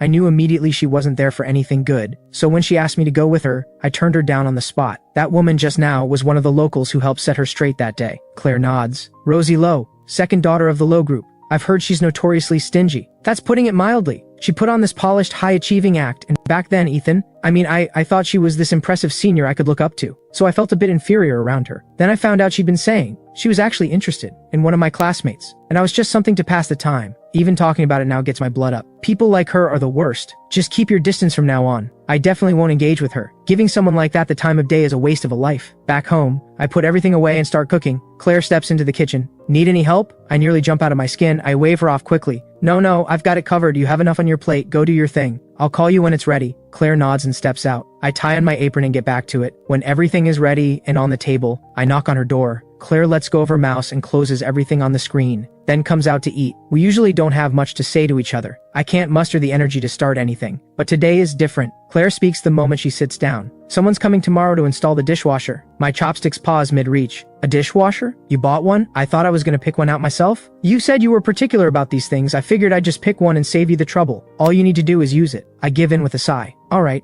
I'll try to stay in tomorrow. The topic drops and we go back to eating when my phone rings. That'll be Jasper Lane. You can agree to meet him. I blink, momentarily thrown. Why is Claire telling me to meet Jasper? The voice on the other end keeps going. Ethan, don't let what happened turn you against everyone. Not everyone is out to kick you while you're down or enjoy watching you struggle. Even if I can't do much, I can at least talk with you, give you somewhere to put it all. You've been carrying all of this for so long. Are you really going to keep bottling it up? In the original Ethan's life, Jasper always played the role of the understanding older brother figure. The original Ethan would tell him everything, which is exactly why whenever Jasper asked something of him, the original Ethan would go along with it. And that's why, faced with my cool indifference, Jasper assumes I'm just being sulky. Fine. Since you put it that way, I'll come. I want to see what you actually have to say. I've caught Claire's signal, so I agree to meet him, even if it's reluctantly. The voice on the other end sounds genuinely pleased. We exchange a few more words and hang up. Why did you want me to meet him? Claire sets down her chopsticks. Jasper never does anything without a reason. Before, when he contacted you, it was to extract information about my movements. Now that you've supposedly lost your usefulness to him, he's still reaching out. That means he's found another angle, something about you he thinks he can use. If you don't go, he'll just find another way to get what he wants. I get it immediately. The unspoken logic is if I can't avoid it, I might as well be the one who controls when and how it happens. Sure enough,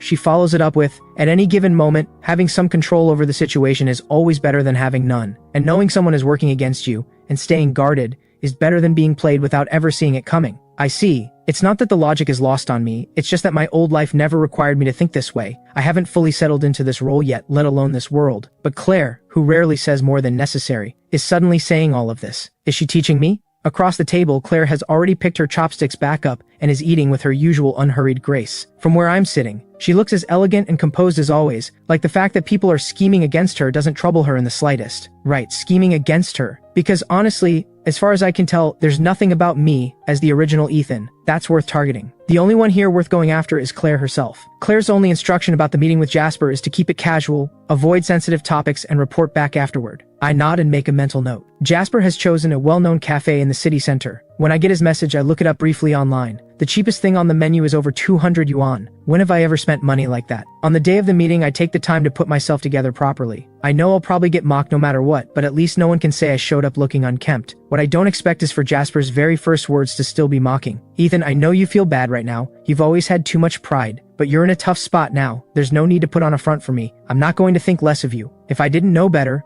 I might actually believe he meant it. The fact that he can say this and hold such a convincing look of concern and goodwill, that takes real skill. You're too kind, Jasper. No matter how hard things get, a man can't stop caring about his appearance. I'm good looking. Letting that go to waste would be a crime. Youth doesn't last forever, so every day counts. Besides, with my natural advantages, not making the most of them would just be disrespecting what gods gave me. He handed me the blade first. I'm not the type to take things lying down, I drive it straight back. Alright, our Ethan is always the best looking one. Come on, let's go sit down. I know you've been having a hard time. Let's talk it out over some tea. I may not be able to do much, but I can at least hear you out. Get it all out, you'll feel better for it. He keeps the smile firmly in place. Later, we're led by a server to a private room with the best view. I take it in and think, this is what money looks like. No comparison to the little tea houses I usually end up in. That courtyard alone, no ordinary designer could have pulled that off. Jasper notices me staring at the courtyard and assumes I'm pining for the life I used to have. He smirks inwardly, but his voice remains gentle. Ethan, what would you like to drink? I snap back to attention, eyes lighting up, and immediately rattle off a list of names. Every signature item from this place that I'd looked up online. Ethan, are you sure you can get through all of that? I know exactly what he's thinking. He must be thinking,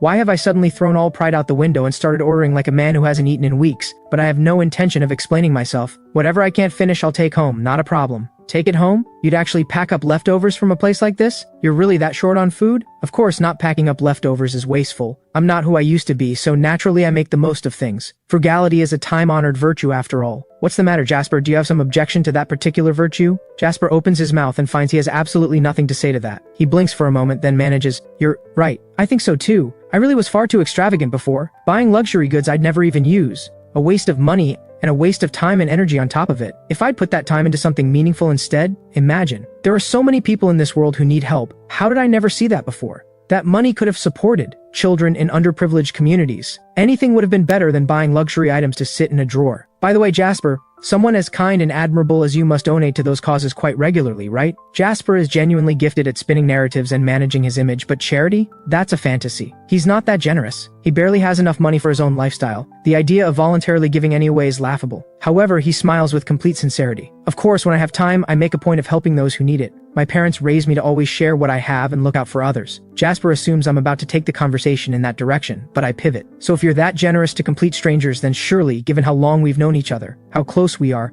now that I'm struggling, now that I'm one of those people who needs help, you'll do something for me, won't you? What? He's caught completely off guard. Of all the things he never expected that I, who had always cared so much about face, would suddenly say something like this. Jasper, you have no idea how miserable my life is now. I can't buy clothes or watches just staring at my wife's cold face every day. I can't even bring up money. And when I called everyone, I know, no one picks up. Watching a shift pass over his expression. I get up and move to sit right beside him, grab his hand, and hold on tight, no wiggle room. You're the only one, Jasper. The only one who still came to find me. You're the only person I can turn to. You throw around 200,000 or 300,000 like it's nothing. Surely you can't be stingy with an old friend? You'll help me, right? We're practically brothers. I hold his hand firmly, voice completely earnest. He still hasn't responded. I add one more line. Come to think of it, I haven't caught up with any of the women we both know yet. That last words hits exactly Jasper right where it hurt. He was anxious. Every woman he's ever had his eye on has shown zero interest in him. Although he projects a clean, upright image, plenty of people know better, and no amount of image management has managed to fully bury it. In the end, his family came up with a solution.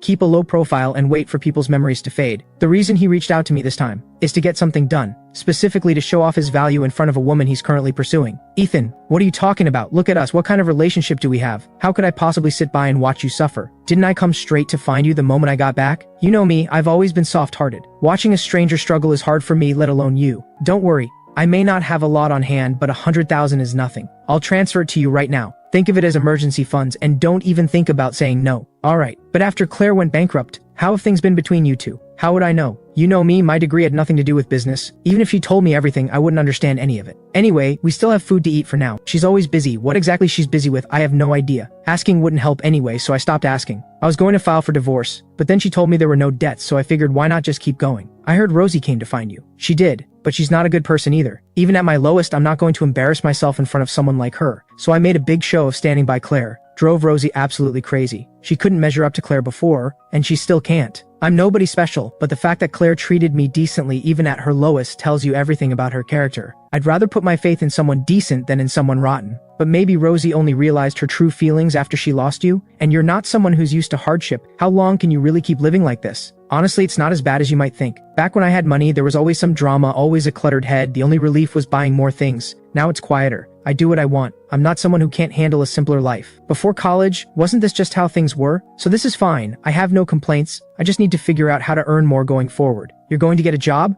How would that work? What would you even do? Imagine running into people you know while working a cash register or stocking shelves. Moreover, good jobs are hard to come by. You'd be left with unskilled work. Could you really handle that? What's so hard about it? I may not have worked before, but I graduated from a reputable university. I can learn. I have the basic qualities, English, professional skills. I've got them. Jasper suddenly remembers that I did actually earn my place at a famous university, and them met Claire and Rosie after. In comparison, his own academic record was nothing to speak of, and he had to be sent abroad by his family just to come back with a presentable credential. The thought puts him in a foul mood, but he still refuses to concede. A degree matters, sure, but so does experience. Starting from scratch now, you'd be behind every fresh graduate out there. It won't be easy. I'll give it a try. Since I could get into a top university, adjusting to entry-level work can't be harder than the National College Entrance Exam. Oh, look at me, why am I even bringing this up in front of you? It's fine, Jasper, you wouldn't know about any of this, which is completely understandable. You've never had to work after all. I genuinely envy you. At home, you rely on your family. In the future, you'll rely on your wife, and you never have to do a single thing for yourself. Just coast through life. That sounds like absolute bliss. In other words, he is a useless deadweight who can't survive without someone propping you up. Jasper works very hard to keep his face neutral. Inside, he is seething. No wonder this guy's life is a mess. He has absolutely no tact. I, on the other hand, feel fantastic. We go back and forth like that, both fully aware of the game, but maintaining polite surfaces while landing jabs wherever we can. The difference is that everywhere Jasper pokes, it doesn't hurt me at all. But everywhere I poke him, it's a sore spot. By the time we part, I'm in excellent spirits. However, Jasper looks like he's one comment away from an internal injury. I remind him about the transfer before I leave. Knowing he'll need to use me again to do whatever it is he's planning, Jasper nods to show he understands. And then, with visible reluctance, transfers 100,000 yuan to my account. I walk away with the money and a very good mood. When I get home,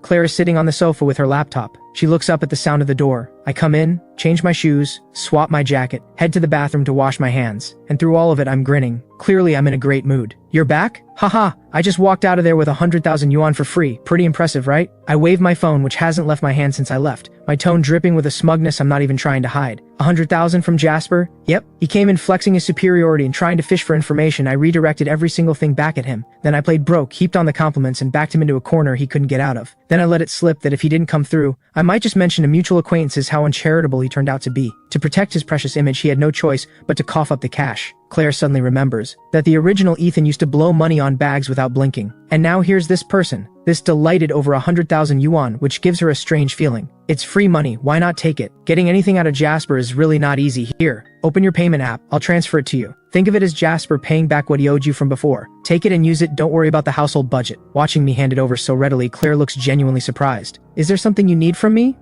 No, there's nothing missing at home and nothing's broken. That's not what she meant, but looking at my expression, it's clear I haven't followed. And then she actually takes out her phone, opens the app, and holds it out to me. I naturally transfer the money, still barely warm from arriving in my account, to hers. As if giving it to her is the most obvious thing in the world. You're giving me money you just earned for free, doesn't that sting a little? It was always your money. The meals with Jasper back then, all paid for with your money. Now that we're tight, of course it goes back to you. I like money, sure, but I like earning my own even more. My writing income has already started coming in. With me around, you won't go hungry. Fine dining may be off the table, but plain porridge and simple sides, there'll always be enough. Well then, thank you. No need to thank me. You treated me well before, after all. Oh, by the way, I also brought back some things from the cafe, all untouched. Do you want some? Claire grew up in comfort, but she's never been someone who believes in waste. except when business calls for it. In the past, it was always just regular meals at home. The difference was that whoever cooked was very good at it. And she also had takeout containers during her school years. Yes. I honestly didn't expect her to say yes. I assumed she'd turn it down. I stumble a bit. Actually, I just remembered everything I packed is sweets. Is that alright? What's wrong with it? I go to get the bag from by the door. Opening it, it's indeed full of pastries and small cakes. Claire picks one up without ceremony and eats it. After swallowing, she gives her comment. These are better warm. You've had these before? She glances at me, unhurriedly pulls out a napkin, and wipes her hands. Grandpa used to love these. It comes back to me, old Master White had a fondness for them. Claire must have picked some up for him over the years, and he probably had her try one. I suddenly realize I've just brought up memories that might make her sad. I feel suddenly awkward. Sorry. You don't need to apologize. The past is separate from the present. There's nothing to be sorry for. Well, what do you want for dinner tonight? I'll make it. I still feel guilty. Claire was always so considerate toward the original Ethan. Moreover, since I arrived, she hasn't made things difficult for me once, and now I've gone and poked at an old wound, causing her emotional pain on top of everything she's already dealing with. That's too much. Anything is fine. I have something to take care of. I'm heading out shortly. I'll be back late. Go ahead. I'll have dinner waiting when you get back. Claire glances at me. She starts to say I don't need to wait, but then she sees the guilt still sitting on my face, and the refusal doesn't come. Alright, after Claire leaves, I think for a moment, then tidy up the apartment, do some writing, and head out to buy groceries. Around 8 o'clock, the door opens. I look up from my document. Claire is already stepping inside. I save the file. You're back. The food should still be warm. Are you hungry? Claire takes off her coat and hangs it up. The cold she carried in from outside dissolves almost immediately in the warmth of the room. She glances over and sees the food set out on the dining table, all covered to keep warm. She changes her shoes quickly. You've been waiting this whole time. You must be starving. Let me just wash my hands. I'm alright, not really hungry. I can't always make it back at a regular time. I'll let you know in advance when I won't be home. Eat when you're hungry. Don't wait for me. Got it. I already know Claire isn't like other people with regular jobs, the kind who come home for dinner every day. If she's not coming back, honestly, it's a little easier for me. I can just throw something simple together for myself. Out of guilt, I've made tonight's dinner quite the spread. I even made steamed buns by hand, an impressive range, including scallion rolls,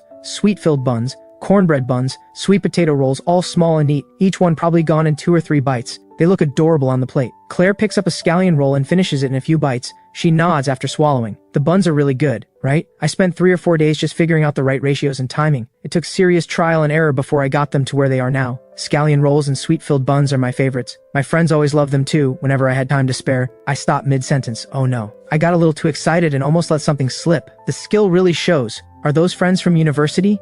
Yeah, friends from university. We kinda lost touch after, and I haven't made steamed buns in ages. Didn't expect the skill to still be there. Fortunately, the wealthy heiress didn't read into it further. One wrong thread and the whole thing unravels. I breathe a quiet sigh of relief, completely missing the look of keen interest on the face across from me. By the way, I've been simmering the chicken soup for a good while today. Make sure you drink plenty. Okay. My chicken soup has always turned out well, and Claire genuinely enjoys it. Restaurant soups always seem to be missing something, but the soup I make has just the right balance of flavors. Claire knows it herself. It's not really about the flavor. It's the feeling of someone taking the time to make it for her. When Claire was little, her mother used to make chicken soup for her too. It never tasted particularly good, but her mother always insisted it was good for growing children, so Claire's father would make sure. She finished every last drop. After her parents died in an accident, she tried all kinds of chicken soup. The chefs, the housekeepers from the White family, all of them studied and tried. None of them could recreate it. As she got older, Claire stopped showing any particular feeling about chicken soup, and everyone forgot. Claire thinks the reason she's been so tolerant of the man in front of her probably has something to do with this. Something about him now and then reminds her of her mother. Why are you staring at me? Is there something on my face?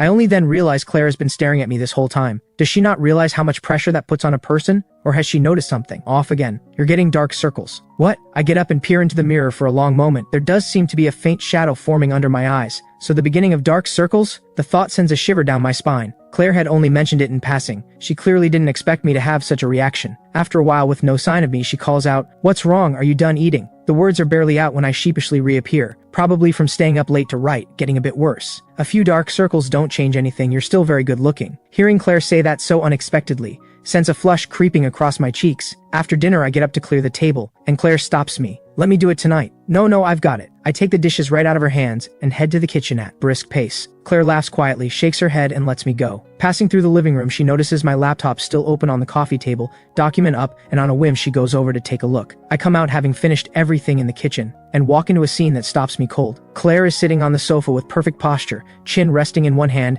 reading my story with complete focus. "Don't read that!" I practically lunge across the room. Why not? It's not very good. Alright then, I won't. I'm quietly second-guessing whether I overreacted, when she pauses at her bedroom door, and says out of nowhere, "Honestly, I think it's a bit much that the female lead constantly drops everything at the company to spend time with the male lead. If she's running a company, she simply wouldn't have that kind of time." Then she goes into her room, and closes the door behind her, leaving me sitting exactly where she was sitting, completely speechless. She read at least 2 chapters. The 2 most dramatic chapters I'd written. Having my story critiqued doesn't bother me at all. I just want to clarify, this is a romance novel, and romance takes priority over realism. If I wrote a CEO story with true-to-life accuracy, it would be full of problems and no one would want to read it. But she doesn't know anything about web fiction, and there's no point trying to explain. A few days later, Claire has finished breakfast, but hasn't left yet when there's a knock at the front door. I've just finished the dishes and come out, so I go to answer it. Who is it? Strange, who comes this early? Whoever it is doesn't answer, just keeps knocking. I check through the peephole. 2 young women are standing outside. Both of them are striking. The kind of effortless elegance that could put either of them on a screen. Clearly not ordinary people. My heart does an uneasy little drop. I turn and knock on Claire's bedroom door. Someone's at the door, I think they might be here for you. Claire lets go of her mouse and comes out. She finds me looking genuinely worried. There are 2 women out there who are clearly not ordinary people. I don't recognize either of them, see if they're here for you. What I don't say is that I'm afraid they might be here to cause trouble. My mind is already running through scenarios, what if they actually are? Outside, Tina pauses her knocking and turns to Fiona beside her. You're sure you have the right place? This is where Claire lives now?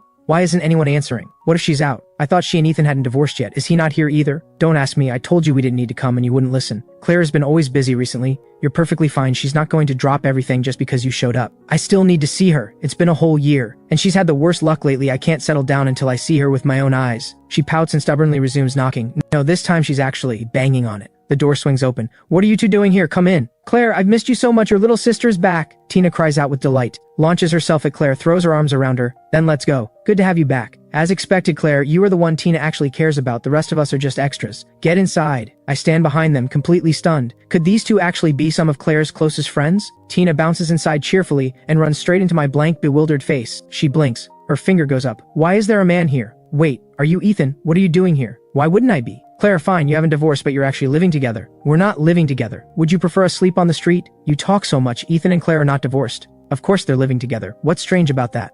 Come sit down. Tina opens her mouth, but she can't quite manage a smile in my direction, so she resorts to pretending I don't exist. She makes her way to the sofa and takes a seat. Fiona gives me a brief nod and does the same. I go to the kitchen and bring out tea for them. When I come back, all 3 women are seated, and both of the others have their eyes fixed on Claire in loaded silence, which makes me desperately want to disappear. I actually have something to take care of this morning, so I'll head out and leave you all to it. I won't be home for lunch. Got it? I head straight to my room, throw on a jacket, grab a few things and get out fast. The moment Claire said that, Tina has been staring at her with an expression of pure disbelief. The second I close the door behind me, she says with an indescribable expression, "Home for lunch? Claire, are you calling this place home?" The question catches even Claire off guard for a moment before she smooths back to calm. I've been eating here lately. He cooks well. Claire, you're seriously planning to keep living with him? Apart from his looks, he has nothing going for him. It's not like good-looking men are hard to find. I refuse to believe you'd keep him around for his face. If that were the reason, it would have happened long ago. So what is it? Frankly, in all the years I've known him, I haven't seen anyone in the same category who comes close. And people change. Don't judge someone by who they used to be. You didn't know him well before you left the country, and you haven't had any contact since you got back. Where does the confidence to judge come from? And finally, do you think Claire is an idiot? If she's been this patient with Ethan, there's a reason. Don't forget, in the eyes of the world, Claire is broke, and Ethan is still here. Doesn't that strike you as worth noticing? When Fiona had done the background research for Claire before, she'd gone through it carefully and come to a very strange conclusion. Her guess was that Claire was keeping him close to watch. After all, an open threat is easy to dodge, it's the hidden ones that get you. But before Tina can even nod to show she understands, Claire says something that surprises them both. It's not as complicated as you're making it. He has changed. Things are good between us now. The reason we're here is that there was nowhere else to go.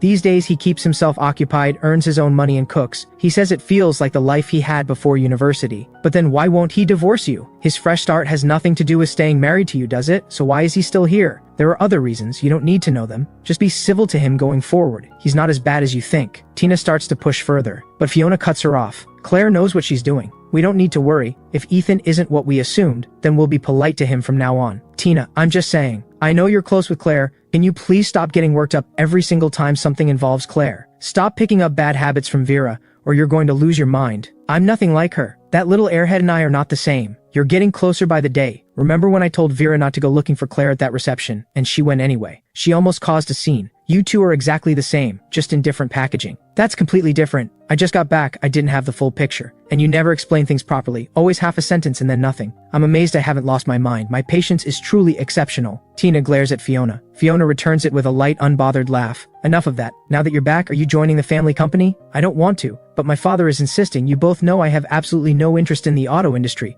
It's driving me crazy. You may not be interested, but talent doesn't care. You were spotting engineering flaws in your father's new car models back in high school. Did you really think he was going to let that go? He probably wakes up laughing at the thought of having a daughter born perfectly suited to carry on the family business. Someone save me. If I'd known my father was that calculating, I never would have fallen into his trap. My brief window of freedom is closing fast. My poor little food venture, he's going to swallow that up too. What really gets me is that he never once let on that he had a thing for food. He hid it for years. Years. The man is terrifying. Having an elder pushing you forward is its own kind of blessing. Your father has put a lot of thought into you. Treasure that. I was simply not born with your ability to appreciate refined culture, Claire. Every tea tastes the same to me. Knocking it back in one go at least feels satisfying. Isn't that the better way? Haha. Fair point. If it feels good, that counts for something. Tina takes the teasing completely in stride. Not everyone is born with a cultured soul. It is no big deal. I was never going to be Claire anyway. Anyway, Claire, what are you actually going to do? I refuse to believe Victor Cross is that good. How can one person anticipate everything and always get there first? Are you absolutely sure there's no leak on your end? Hearing this, the faint smile on Claire's face disappears. She thinks for a moment. I don't know where the problem is. Even when I haven't told anyone the plan, he still finds out. A simple leak doesn't explain it. As she speaks, both Tina and Fiona listen intently. Do you want me to sweep your things again? There might be some surveillance tech I missed before. I don't think that's it. I tried staying somewhere else with nothing from before, different clothes, different everything. It didn't make any difference. Does he actually have some kind of sixth sense? Even the eldest sister couldn't do anything? No, we worked together against him. Traps, direct confrontation, everything. He avoided all of it. Then somehow he connected himself to the Quinn family. Old Master Quinn personally stepped in to mediate, which was effectively a warning to us. Old Master Quinn? How is that possible? Hasn't he been out of these younger generation squabbles for years? Victor is disgusting. If he is going to fight, just fight. Bringing in outside support is low. This isn't a schoolyard scuffle where everyone fights fair. I can't stand it. Why would Old Master Quinn help him? I've never heard of Old Master Quinn being particularly charitable. Apparently Victor's wife happened to save Old Master Quinn's life at some point, and Old Master Quinn took quite a liking to her. But why does he have to go after Claire specifically? Claire has so many industries. Even if he pushes his construction business as hard as he can, it doesn't even overlap with most of what she does. Claire looks at the two of them, both visibly troubled, and suddenly smiles. Alright, isn't things actually better now? Stop worrying. Now that I have nothing, I can finally see what he actually wants. With nothing to my name, I can finally find out whether he's specifically targeting me, or simply looking to absorb assets and further his own ambitions. So Claire, are you planning to focus entirely on the tech sector going forward? The investment required is enormous. There's no telling when it'll pay off. Tech is the best industry for the future. I've wanted to restructure and upgrade for a long time. Before, I had to account for dragging the rest of the White family along. They are simply a group of leeches. Now that burden is gone. It's actually easier this way. Even if it did indirectly let you shed a burden, you still suffered real losses. That's undeniable. Once I take over the family business, I'll go after him for you.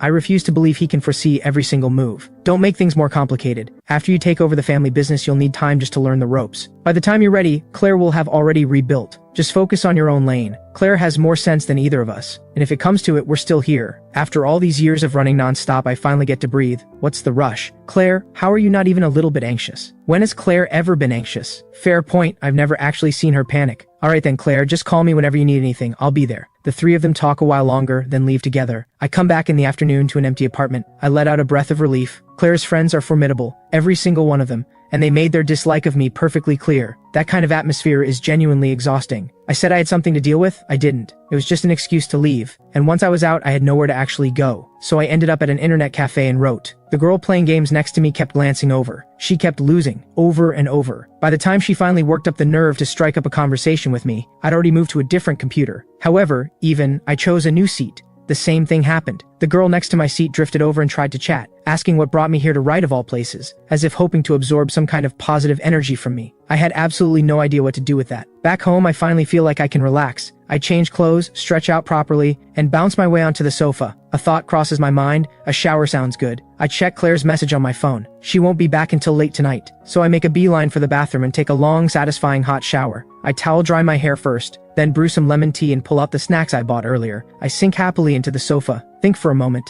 and I decide, no writing tonight. I open the laptop, find the film I've been meaning to watch, and settle in with genuine contentment. As it plays, I alternate between grabbing handfuls of snacks and sipping my tea. There is no greater pleasure in life than having nothing pressing to do. Showered, hair dried, snacks in hand, film on screen. This is genuinely the most at ease I've felt since arriving in this world. As the film builds toward its climax, I'm completely absorbed. I've forgotten where I am entirely. Right as a door slams open on screen, a very real door opens behind me. The sound editor would be in trouble for this one. The timing is terrible. Did you not eat lunch? Claire's voice suddenly comes from the doorway. I flinch so hard. The crisps in my hand scatter across my folded legs. I look up to find Claire standing there with a slight frown. She's a few steps away, head tilted slightly, eyes fixed on me. No, on my now empty hands. From her perspective, a man a few steps away, eyes wide, frozen like a startled small animal, for example, a koala, she thinks. You weren't supposed to be back until late tonight. I finally find my voice, embarrassment written all over my face, the words coming out with an unmistakable note of accusation. Claire steps into her slippers and comes inside. She looks away as she speaks. I finished early. Tina wanted us to come see her company, but her father called her in suddenly, so she had to go deal with that first. The company visit also got shelved. After all, it's not going anywhere.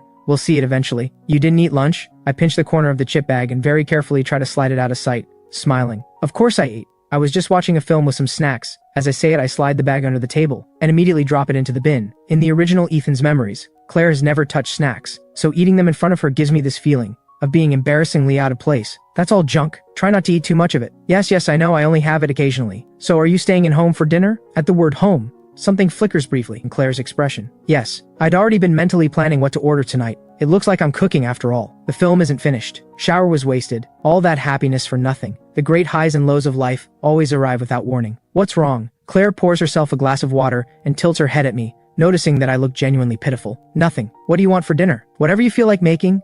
I'll make meatball soup. There's quite a bit of soy pulp left from this morning's soy milk. I was gonna fry up some balls tonight and have the soup tomorrow morning. But since you're back, I'll just make it now. Alright, I'll go take care of some things. Go ahead, I'll call you when it's ready. Once Claire goes back to her room, I glance at the laptop screen. I catch a faint reflection of myself in the dark screen. And that's when it hits me that, in all the chaos of hiding the snacks, I forgot that my hair is a complete mess. That explains the look she gave me. I scramble off the sofa, bolt to the bathroom, and drag a comb through my hair with urgent, vigorous strokes. My inner voice is screaming, why did I let myself go like that? Have I never heard of Murphy's Law? And now Claire has seen me like that. I want to crawl into the wall. Thinking Claire standing there looks absolutely flawless as always, I almost want to slam my head against the mirror. I don't usually care that much about my appearance, but something about Claire makes me feel like if I'm not properly groomed, I'll instantly be reduced to nothing standing next to her. I strongly suspect this is part of why so many people resent her. The people she moves among are all wealthy and powerful, and most of them are second-generation heirs who grew up surrounded by privilege. They're used to feeling superior to most people they encounter. However, there's this one person who walks into any room and instantly reduces everyone else to background noise. Who wouldn't find that unsettling? Back then,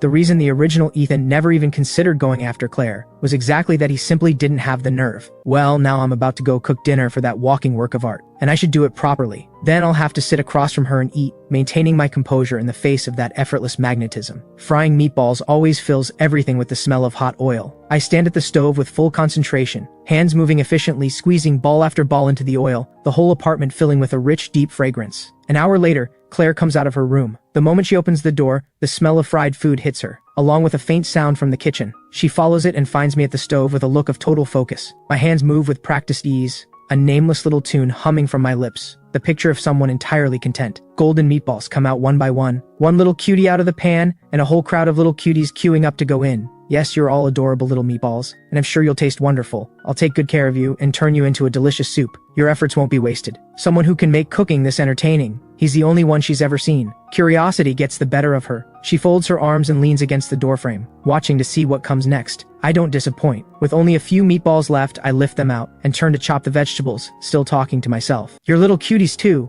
Looking so fresh and lovely, you must have worked very hard to get here. I'll treat you well, you have my word, you'll float beautifully on top of the soup. Your existence will not have been in vain. I'm happily lost in my own little monologue, mind half drifting through story ideas, when I turn and nearly walk into a real live person standing in the doorway. I stumble back 2 steps, foot slipping, the whole of me tipping backward. Claire startles too. She reaches out instinctively to catch me. Before she gets there, I catch the edge of the sink behind me and steady myself. Her hand lands at my waist. An inexplicable warmth, like a brief, startling burn, sends an involuntary shiver through me before I can stop it. Why did you just appear like that? I nearly fell. Did you need something? Nothing. I just came out for water and heard sounds from the kitchen, so I came to check. I was just humming, or cooking on my own gets a bit dull. The meatballs are done. They are. Do you want to try one? Claire hesitates. Right, how did I forget? She doesn't eat fried food. These smell wonderful, but fried food isn't healthy for you. If you're not hungry yet, just wait a little longer. Not healthy? Even if Claire doesn't usually pay attention to this kind of thing, she knows fried food is just a bit oily, not exactly harmful. She steps closer. How do you eat them? It takes me a second to process, and then I realize she actually wants to try one. I automatically hold out the chopsticks. Claire takes them and glances down, and notices they've already been used. She pauses. What's wrong?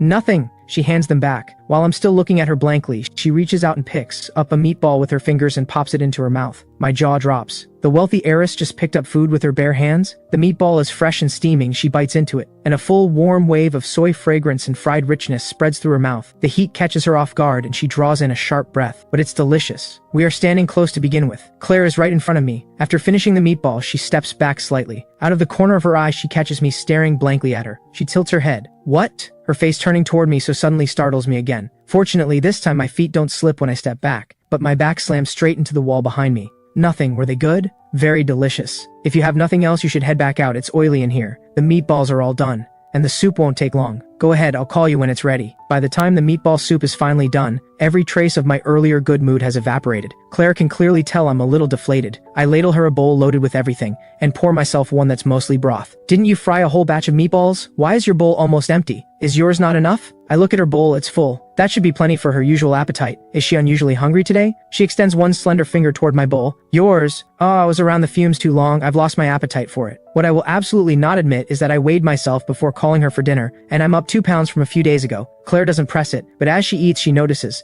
that I keep drifting off, staring at her bowl with an expression that unmistakably says, I really want some. Combined with my habit of weighing myself before meals, it clicks for her. You ate too many snacks today. Not a question, a statement of fact. I feel like someone just stabbed me in the heart. I deny it anyway. No, I didn't. Claire says nothing, just glances at me. Fine, I did have some snacks, but it was only a bowl of jelly, a box of biscuits, a small bag of popcorn, and half a bag of crisps. Saying it out loud, that does sound like a lot, but surely all of that together doesn't weigh 2 pounds. Snacks are full of additives. You really should cut back. If you're craving something, go out and have the real thing. Money isn't something you need to worry about. The last thing I expected was for Claire to say something like that. The small flicker of irritation I'd been feeling is immediately extinguished. The face across from me is as composed as always, but the care behind those words was completely genuine. Claire really is a good person. She was saying it out of genuine concern for me. Understood. I'll try to cut back from now on. Claire says nothing more. I eat my sparse bowl without complaint. After dinner and the dishes, I settle into my daily writing. But this time, Claire doesn't head straight back to her room. She comes out and sits beside me. I spoke to them today. They won't treat you the way they did this morning going forward. The misunderstanding they had about you has been cleared up. Next time they come, you don't need to make an excuse to leave. You mean you're close friends? Claire nods. It's fine. The misunderstanding doesn't matter to me. They're your friends, not mine. I don't mind. And honestly, it makes sense that they'd look down on me. I really am not the kind of person they would approve of. As long as we all stay out of each other's way going forward, that's good enough for me. When they come to see you,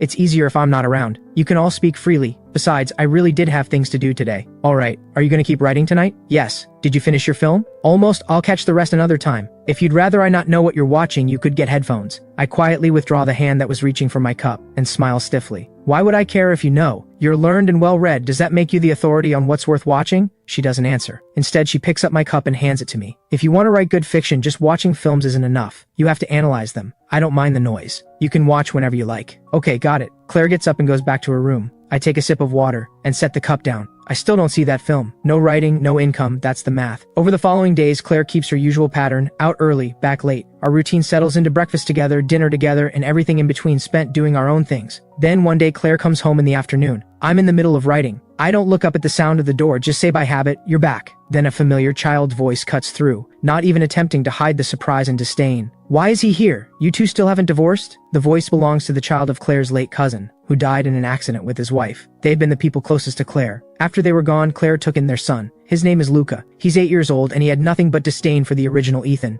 It wasn't exactly that he had something against the original Ethan personally. In fact, the original Ethan simply never had much warmth for children. So from the moment Luca came into his life, the original Ethan never once showed him a kind expression. That alone might have been forgivable. But there was one holiday when Luca was starving at home, and the chef happened to be sick and wasn't in. Luca kept asking desperately for something to eat. The original Ethan was busy running off to meet his fair weather friends. Without giving it a second thought, he ordered delivery food that was far too spicy, something a child simply could not eat, and Luca ended up sick for days afterward. Because of that, Claire cut off a significant portion of the original Ethan's spending. The two of them had despised each other ever since. That was how things stood when I arrived. I actually like children, but Luca may not feel the same about me. That opening line had already made his feelings perfectly clear. We haven't divorced, so of course he is here. Not only that, from now on you will be living with him too. He controls your food supply. What? Are you joking, Auntie? In the past, whenever Luca made his dislike of me known in front of Claire, she never said a word about it. As long as it wasn't too outrageous, she let it go entirely. So why is she responding differently now? Auntie, is what people are saying actually true? You really went broke and that's why you're putting up with him? I stay quiet, genuinely curious to hear what Claire will say. Claire calmly flicks Luca on the forehead with one finger. Watch how you talk. Being a child doesn't give you the right to say whatever you please. I really did go broke, which means you don't have a choice. Luca's mouth falls open. He stares for a full 3 seconds. Then he shakes his head furiously. Impossible. My dad always said you were the most capable person he knew. How could the most capable person go bankrupt?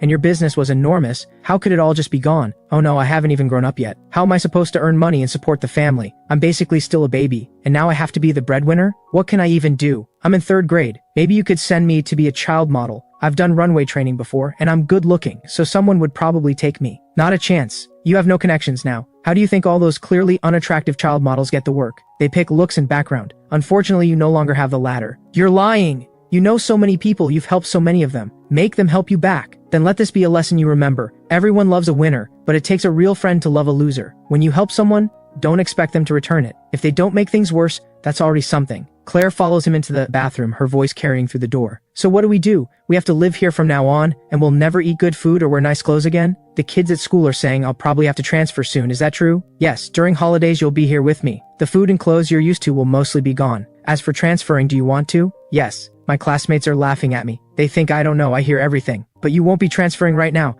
There is still 1 semester of tuition already paid. Afterward, Claire comes out with Luca and they sit on the sofa. I've been pretending to write this whole time, but I can't keep ignoring them. I quietly take out some tangerines and put them on the table in front of them. There is no other fruit in the house right now, this'll have to do. But they're all talking about me, it's awful. When you don't have power behind you, being talked about, even mocked, is just something that happens. But even when you're successful, and in a position of power, people will still talk and still laugh, and it'll be worse than now. If you become strong enough, they'll just make sure to do it where you can't hear. As she speaks, Claire peels a tangerine for Luca. You haven't greeted anyone yet. As Luca reaches for the tangerine, Claire tilts her head slightly toward me. Luca follows her gaze and looks over at me. His mouth opens, then stops. He hesitates, then asks Claire, what am I even supposed to call him? You can just call me Ethan. Okay, Ethan. Are you on holiday? What do you want to eat? I'll make it. You can cook? Then why didn't you before? He looks at me with wide, innocent eyes and asks the most pointed question imaginable. We had a cook before. Listen to him saying it like he's all impressive. Rice is fine. No problem. Just a few stir-fried dishes is enough. But I end up going a little further than that. While cooking, I put more care into it than usual. I make the rice and dishes as fun and child-friendly as I can. I've always liked children. Back in my previous life, I'd fool around with my friends' little ones all the time. So when I saw Luca just now, I liked him immediately. He's really adorable. If our history weren't what it is, I probably would have already gone over and hugged him. Claire takes Luca into her room. A while later, the food is ready, and I go to call them. Luca comes out already changed into pajamas, washes his hands without being told, and sits in the chair I set out for him. He sees the food on the table, and looks surprised. He points. You made all of this? I shaped the dishes into cheerful cartoon faces. Even the rice has a smiling face made out of egg. His portion only, of course. Claire's and mine are perfectly ordinary. Luca has his own special set. First day of the holidays, you get VIP treatment. I'll pick up a set of smaller cutlery for you too. The adult ones are awkward to use. You don't need to make special food for me. I'm not a little kid anymore. I don't need to be coaxed into eating. I eat normal food at school. I'm in 3rd grade. Even if you were in university, you'd still be a little kid to us. Besides, what I make is my call. You only get to decide whether to eat it. If you don't eat it, next time I'll make whatever you hate most. We're broke now. So if you don't eat what's in front of you, don't expect pocket money to buy something else. You'll just go hungry. You're so... What do you say when someone does something kind for you? Luca presses his lips together, then says politely, thank you, Ethan. I can't help ruffling his hair. Don't mention it. Luca clearly enjoyed it. He just insists on pretending he didn't. Such a little tsundere, but even that little act of his is adorable. You don't need to make him a separate dish going forward. Children from the White family aren't that delicate about food. Luca nods vigorously, declaring himself exactly that kind of child, and covers his head protectively at the same time. Whether he's delicate is his business, whether I choose to spoil him is mine. Luca, are you really so fragile that a cartoon face on your rice is going to ruin your character? Of course not. A bit of nice food isn't going to make me soft. Then I'll have to ask Luca to bear with my little indulgences. After all, I have no resistance to cute kids. And now that there is actually a child in the house, I finally have a reason to try making kids meals. So thank you for your assistance, Luca. You're welcome. Claire takes in the whole exchange without a word. She doesn't bring up the kids' meal again. The 3 of us start eating. Luca eats much faster than the original Ethan's memories suggest. Clearly he likes what's in front of him. After dinner I go to do the dishes as usual. Luca is even more astounded. You actually do chores too? We really must be broke. What can I do? Great highs and lows always arrive without warning. So work hard in school. Otherwise you'll end up in the same situation. I'm top of my year. My school is one of the best in the country. I entered a competition this semester and my teacher says I can place first. and first place comes with prize money, 50,000 yuan I think. So we'll have money for food then. This is what it means to grow up wealthy, a prestigious school, and even elementary school competition prizes that high. I could enter more competitions. Before my auntie wouldn't let me in case it affected my studies,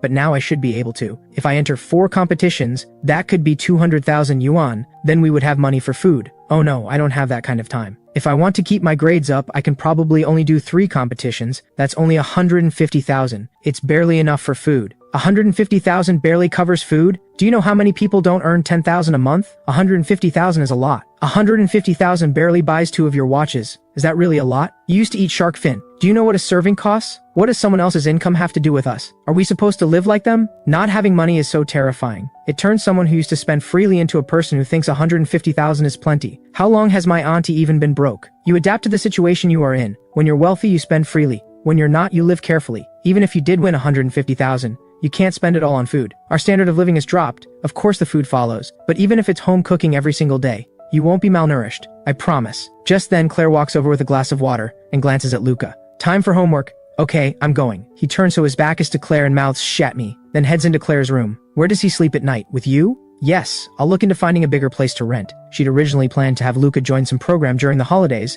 but he refused to go, so she brought him back. I choose my words carefully. About buying a house, have you given it any more thought? I've sold more watches recently, and some more clothes too. The down payment is definitely doable. We'll see. Well, since Luca will be here during holidays, we should look at 3-bedroom options. I have writing income now. I can handle the mortgage payments. Money isn't an issue. I'm worried Claire will stress about the cost and insist on something smaller than we need. After that, we have nothing more to say to each other, and we go back to our own things. Having a child in the apartment makes everything feel suddenly more alive, especially since Luca is not a shy child. Claire is out during the day, so it's just Luca and me. At first, we each keep to ourselves, but eventually boredom wins out. So Luca starts talking to me whenever he comes out to stretch his legs. He's a child after all. Sensible as he is, he can only sit still for so long. Once he realizes I am genuinely different from who I used to be, and that I actually treat him well, he stops being quite so distant. Why don't you divorce my auntie? She is really broke. I know it's weird, but it's true.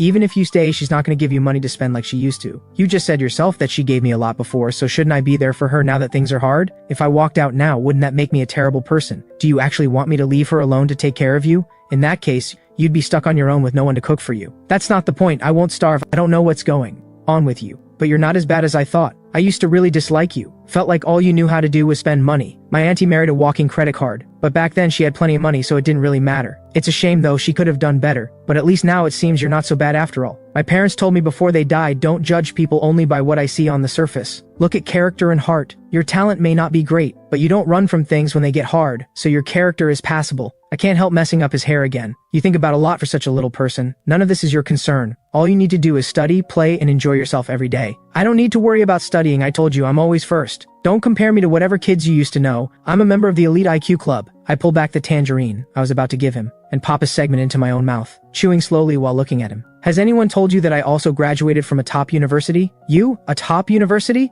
That's right, a key national university. The reason I married your auntie, and the reason I became the way I was, there were reasons for all of it. But I've figured things out now. I've gone back to being who I actually am. Understand? Then I hold the tangerine out to Luca again. He reaches for it and I pull it back. He grabs it. Nothing. Are you giving it to me or not? I press my lips together to hide a smile, and this time actually give it to him. Here you go. How do you feel about wontons for lunch? I'm already a bit hungry. Make plenty. Deal. I'll make sure you are well fed, young Master Luca. I save my document, get up, and head to the kitchen. Luca watches me walk to the kitchen with a look he doesn't even know is there. Something that could only be called longing. Since his parents died, he hasn't lived in a home that felt like this, warm and full of small living details. In Claire's villa before, there was no shortage of anything, and Claire was good to him, but it never quite felt like living. His heart was never really at rest. Now I care about him every day, and my attitude feels completely natural. And when he talks to me, it's like he's talking to family. He can say anything. For the first time in a long time, he feels like he has a home. He thinks he understands now why his auntie has been less cold toward this man. Claire notices that Luca is more and more at ease around me. In the evenings when she asks how his day went, he usually says it was good. Then one evening at dinner, I suddenly suggest I've got some free time these days and Luca has been stuck inside for ages. How about I take him to an amusement park tomorrow? Claire's chopsticks pause. She clearly sees Luca go rigid with barely contained excitement at my words. And she realizes Luca has been back for 5 days and hasn't gone outside once. Alright, I'll rearrange tomorrow's schedule. I open my mouth and close it again. There's nothing I can say. I'd actually been planning to take Luca by myself, but now that Claire has said she is coming, I can hardly object. Luca, on the other hand, lights up instantly. His eyes shine with undisguised delight. He turns to me with the biggest smile he has ever given me. Thank you, Ethan. Thank you too, Auntie. If you're busy, Auntie, Ethan and I can go without you. I completely forgot that amusement parks are packed on weekends. I never went to one in my previous life. It was only seeing Luca being so well behaved while stuck inside, and then writing a scene set at an amusement park, that the idea even crossed my mind. Luca's parents died when he was 6. Claire wouldn't think to take him somewhere like that. I just can't stop feeling for the little guy. The next morning, Luca wakes up very early. He opens his eyes, turns to check outside. The sky outside is not fully light yet. Then he glances at the little alarm clock, that is his alone. Not yet 6. Claire usually gets up at 6 and wakes him then. He lies still, not daring to move too much in case he disturbs her. Luca thinks that sharing a room here is better than having an entire large bedroom all to himself in the villa. This is the first time he and Claire have been this close. He does feel close to her, but not to the point of no distance at all. Since coming here and living this way, he sometimes gets the feeling he's still living with his parents. He knows it's an illusion, he likes it anyway. You're awake? Luca startles, and turns to find Claire already sitting up looking at him. Her face has its usual lack of expression, but she's just woken up. There's a drowsy softness to her that makes her seem gentler somehow. Yeah, just now. He scrambles up quickly on his own, grabs his clothes and starts pulling them on. Claire makes no move to help, for children from the White family learn to be independent early. They step out of the bedroom, instinctively softening their footsteps, then head to the bathroom to wash up. The mirror above the sink reflects their faces side by side. The two of them share a certain resemblance, both equally good-looking, brushing their teeth with quick, vigorous strokes. Auntie, should we go wake Ethan? No need, he'll get up on his own. I usually wake at 6 as well, then start making breakfast. They would usually go back to the room to do their own things in the meantime. Auntie, Ethan works so hard cooking for us every day. Why don't we go out to eat today instead? Claire looks at Luca. You mean he works hard cooking for us every day, don't you? Well, I just think we're not so broke that we can't afford to eat out sometimes. Ethan doesn't have to cook every single day. This is his life. And while Luca is still turning that answer over in his head, Claire grabs him by the back of his collar and hauls him back to the room to read. They have barely stepped inside when I open my door and come out. I pull back every curtain. Outside, the sky is unmistakably clear and bright. A smile spreads across my face as I stretch out with a long, satisfied groan. For breakfast, I usually have the ingredients prepared the night before. There isn't much left to do. Half an hour later, I go to call them as usual. We eat breakfast together, then get ready to head out. But why are we carrying backpacks? Luca looks down at the small one hanging off his own back, then at the large one on mine, genuinely puzzled. Did you forget we're broke? Everything inside the amusement park is overpriced. It's all the same stuff you can buy anywhere. Of course, it's more sensible to bring it from outside. Don't worry, yours only has the lighter snacks in it. You won't get tired from carrying it. But how much more expensive can the snacks really be inside the park? No matter how much the price goes up, there is a limit. It's just snacks. How much more could they possibly charge? I unzip his backpack and pull out a bag of crackers. I bought these crackers at the supermarket for 10 yuan. Go check what they sell for inside the park later and see for yourself. Fine, I'll look. He sounds dismissive, but he turns around obediently all the same and lets me pack the snacks back into his bag. The three of us finally set off. Claire drives us there. On the way, with nothing better to do, I decide to tell Luca a story. My own web fiction is obviously out of the question for a third grader, so after thinking it over, I settle on a fairy tale. I go with Cinderella, a classic story and not a particularly long one. By the time I finish, barely 10 minutes have passed. Luca appears to have listened attentively all the way through and very generously offers his verdict. Your pronunciation is pretty good, Ethan. I don't know whether to laugh or groan. Did you actually listen to the story? I know Cinderella is a classic, you've probably heard it or seen it before, but Confucius said that reviewing what is old brings new understanding. You should have gotten something new out of it. You're right, but I've already thought about this story many times. There's nothing new left to think about. The girls in my class all get emotional over the romance between Cinderella and the prince, but thanks to my auntie's guidance, I've come to understand that even as a poor girl, Cinderella was still the daughter of a count. Marrying a prince was actually a perfectly suitable match. So really, it's just a love story between two equally matched people who go through hardship and end up happy in the end. I let out a small amused laugh. Alright then, tell me, if you were Cinderella living in that household, what would you do? Would you go on enduring your stepmother's cruelty with gentle patience, or find a way to complain to your father or fight back yourself? Going to the father is definitely useless. If her father actually cared about her, Cinderella wouldn't have been suffering for so long in the first place. Fighting back herself won't work well either. If it's too obvious, showing disrespect to elders, her reputation would be ruined and no one would marry her. She can't run away either. A girl who runs away from home loses her reputation all the same and ends up unable to marry. So the only thing she can truly do is endure. You're young, but your thinking is clear. So in your view, Cinderella's fate was sealed from the very beginning? Of course not. Even though enduring seems like the only thing she can do, there is actually quite a lot she could do. Take reputation, for example. Treating elders badly is wrong, but a stepmother treating her stepdaughter that badly is equally wrong. And the stepmother has 2 daughters of her own to think about. She had better consider whether her own daughters will find anyone to marry if her reputation suffers. From the driver's seat, Claire glances at the two of us in the rearview mirror. At Luca's words, she gives the smallest, barely perceptible nod. I'm genuinely startled by the logic coming out of this 8-year-old boy. So what are you saying? Luca continues just as calmly and methodically as before. Before long, the car pulls into the car park and comes smoothly to a stop. Luca is the first one out, leaping from the car, his excitement impossible to contain. I quickly get out and grab his hand and give him careful instructions. This place is always crowded, and today it's especially packed. You're so cute, exactly the type that child traffickers love most. So you must hold either my hand or your aunt's at all times and stay close to us.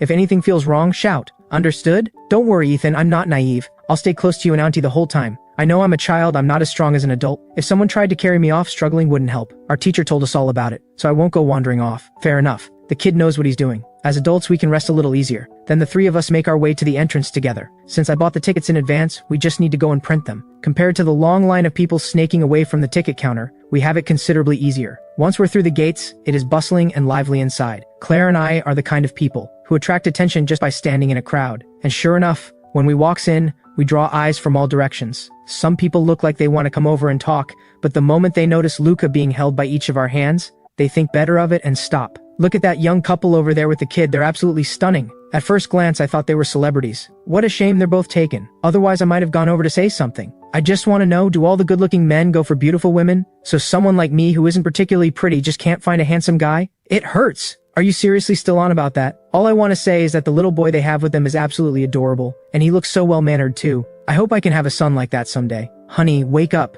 Neither you nor your husband are anywhere near that level of good-looking. You're still hoping for a child with those looks? I desperately want to laugh listening to them. But it's a shame Luca isn't actually my child, or I'd be laughing even harder. Ethan, what should we go on first? Depends on what you want to do. I think the roller coaster and the bumper cars both sound fun. Are you interested in either of those? I've never been to an amusement park myself, so the only rides I actually know about are a handful. Luca hesitates for a moment, glances at the roller coaster track in the distance, then makes up his mind. Let's go on the roller coaster first then. Alright, roller coaster first, bumper cars after. There is quite a crowd at the roller coaster, either adults with children or couples. Without waiting for Claire, I head over on my own initiative and join the back of the queue. Waving to Luca and Claire, I'll queue up here. If you get tired, go rest on the side. The people around us exchange glances. A woman nearby is practically green with envy as she says to her boyfriend, a guy that good looking is actually willing to queue up and let his wife and child go rest on the side. That is just unbearably enviable. What's the matter? Do you have a problem with how things are right now? All you see is a handsome man queuing, but you're not looking at how beautiful his wife is, and everything she's wearing is designer. 50,000 yuan at minimum, head to toe. If you had that kind of money, you could hire someone to queue for you too. That guy is either not very bright, or he's low on the totem pole at home. If I had his looks, I would never end up with a woman who doesn't love me like that. The man had carelessly let his true thoughts slip out, and earned himself a sharp kick to the leg from his girlfriend. What did you just say? Go ahead and say it again, I dare you. No, I was just talking nonsense, it was a joke. Someone with a character as good as yours could never do something so tasteless. Luca tugs at Claire's sleeve. He had caught every word and he refuses to believe his aunt didn't. Is it really okay to make Ethan queue by himself? Hasn't your teacher told you about gender equality? He queues for this one. After that, we each take turns, including you. Luca breathes a sigh of relief. So it isn't about squeezing Ethan for his labor. He used to dislike Ethan, but that has changed now. If it were the original Ethan, Luca wouldn't have cared less how Claire treated him. But this Ethan, if Claire were to be hard on him, Luca would actually feel bad about it. The Ethan of today is a genuinely good person. The women standing nearby, some married, some not, drift into a conversation about something entirely unrelated. Luca has no interest in listening to them ramble on, so he pulls Claire over to sit down nearby. Since Ethan isn't being made to queue all day, there's no need for him to feel uneasy about it. Everyone will take their turn soon enough. After waiting in line for a bit, our turn comes quickly enough. Luca naturally sits in the middle, with me on one side and Claire on the other. Even after we've settled into our seats, people keep craning their necks to look at us, which makes me quite uncomfortable. But I glance sideways and there is Claire, sitting on the roller coaster as if she were sitting in an office, every bit as composed and elegant as ever, completely unaffected as though none of this touches her at all. I look over at Luca, and he is paying absolutely no attention to anyone around him, blinking his big eyes happily as he checks and rechecks his own safety harness. He even remembers to remind me, Ethan, check that your straps are secured properly. Don't be careless. I check everything over, all good, don't worry. Then I look over at Claire again. She is sitting there with complete composure, as though none of this matters to her in the slightest. Suddenly I find myself very curious, on something as thrilling as a roller coaster. Would Claire actually react like a normal person? Or would she manage to stay completely unmoved even on this? I make up my mind to watch her carefully. So from the moment the roller coaster starts moving, I keep one eye on Claire at all times. At first the roller coaster moves slowly, climbing the track bit by bit. As the highest point comes into view, my heart climbs right along with it. The moment of truth is approaching. In the split second before it reaches the very top, Claire finally condescends to part her hands and grip the safety bar. But her expression does not change in the slightest. She continues looking straight ahead, exactly as before. The next second, the car plunges down from the peak, faster and faster. My tolerance turns out to be decent enough, not to the point of being unbearable. Luca is nothing but excited from start to finish, not a trace of fear. All around us, screams ring out, some thrilled, some terrified. Claire alone remains completely calm, even as the wind whips her hair into disarray. Her only reaction is a slight furrow of her brow, nothing more, as if she were not on a roller coaster at all. I feel the wind slamming into my face, and my body lurching about, almost beyond control, and I look at the woman beside me, who even as the roller coaster sways violently from side to side and does not change her expression one bit, I can't help muttering to myself inwardly, she really can stay exactly as calm as she is in everyday life. What's even the point of riding a roller coaster like that? The ride isn't long, all told just a few minutes. As the car gradually slows to a stop, and the screams around us fade away, Luca's face is still flushed with excitement. I look over at Claire. Even with her hair slightly disheveled, it does nothing to diminish her presence. That was amazing, wasn't it, Ethan? Last time I came I was actually a little scared, but this time I wasn't scared at all. I think I'm incredibly brave. The moment his feet touch solid ground, Luca grabs my arm and announces excitedly, though the poor kid wobbles as he walks and nearly topples over. I quickly steady him while not daring to move too much myself. Yes, Luca is incredibly brave, only 8 years old and completely fearless on a roller coaster. Far braver than I am. When I rode one in middle school, I was so scared I actually cried. There was a roller coaster installed in a park near my home, and I happened to have a rare holiday. My parents, who were also free that day, took me to try it. For the entire ride, I couldn't bring myself to open my eyes. And even so, when I got off, I sat straight down on the ground and cried. I was young. I'd never experienced anything that thrilling. It was a lot for a kid to handle. You really were a coward. I didn't cry even when I rode it before I was 6. Don't worry, if you're ever scared of anything in the future, just hold on to me. With me by your side, you don't need to be afraid. Alright, thank you in advance, Luca. What a little angel. Words this warm paired with that adorable little face. My heart nearly melts on the spot. Which one do we go on next? Bumper cars. Right, bumper cars it is. Ethan wants to play. Wait, hold on, when did I say I wanted to play bumper cars? I'm genuinely confused. I never said I wanted to play, I was only making a suggestion. If you didn't want to play, why did you suggest it? Adults can play bumper cars too. The truth is I really don't want to play bumper cars.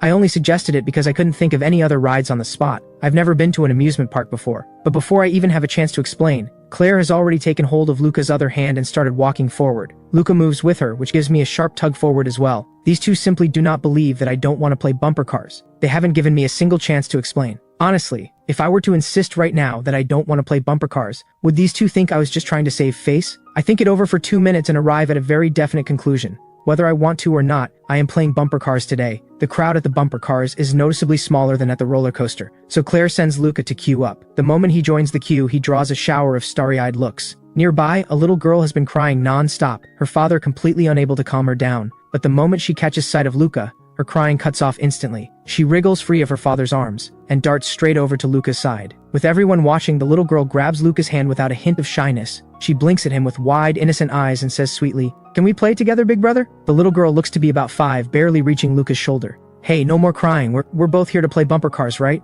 Of course we can play together. There are plenty of cars in there." "Yeah, we'll play together. Daddy, Mommy, I want to play with big brother. I like him." "Alright then, Daddy, we'll go queue up for both of you." I watch the little girl holding Luca's hand, chattering away non-stop. Luca wears a patient, reassuring smile, occasionally responding with a sound or a nod. The two little ones chat away happily. Knowing how to keep a girl happy at that age, what is he going to be like when he grows up? That little girl is very cute. It's not that, it's that Chen is well-mannered. Haven't you noticed how utterly uninteresting her topics are? Things like, my doll has really big eyes and my parents just took me to see a film. Some of what she says doesn't even follow logically. Only our Luca has the patience to keep up with her. It's practically like he is making the girl happy. Honestly, no boy is actually interested in topics like these. You're right, he is keeping the girl happy. Within 2 minutes, another boy wanders over toward Luca and the little girl, trying to get into the conversation. The little girl wrinkles her nose with obvious distaste and turns away, paying him no attention at all, talking only to Luca. Luca gives the boy a polite nod, then goes right back to keeping the little girl entertained, with absolutely no intention of pulling the boy into the conversation. The little boy seems to sense that he is not welcome,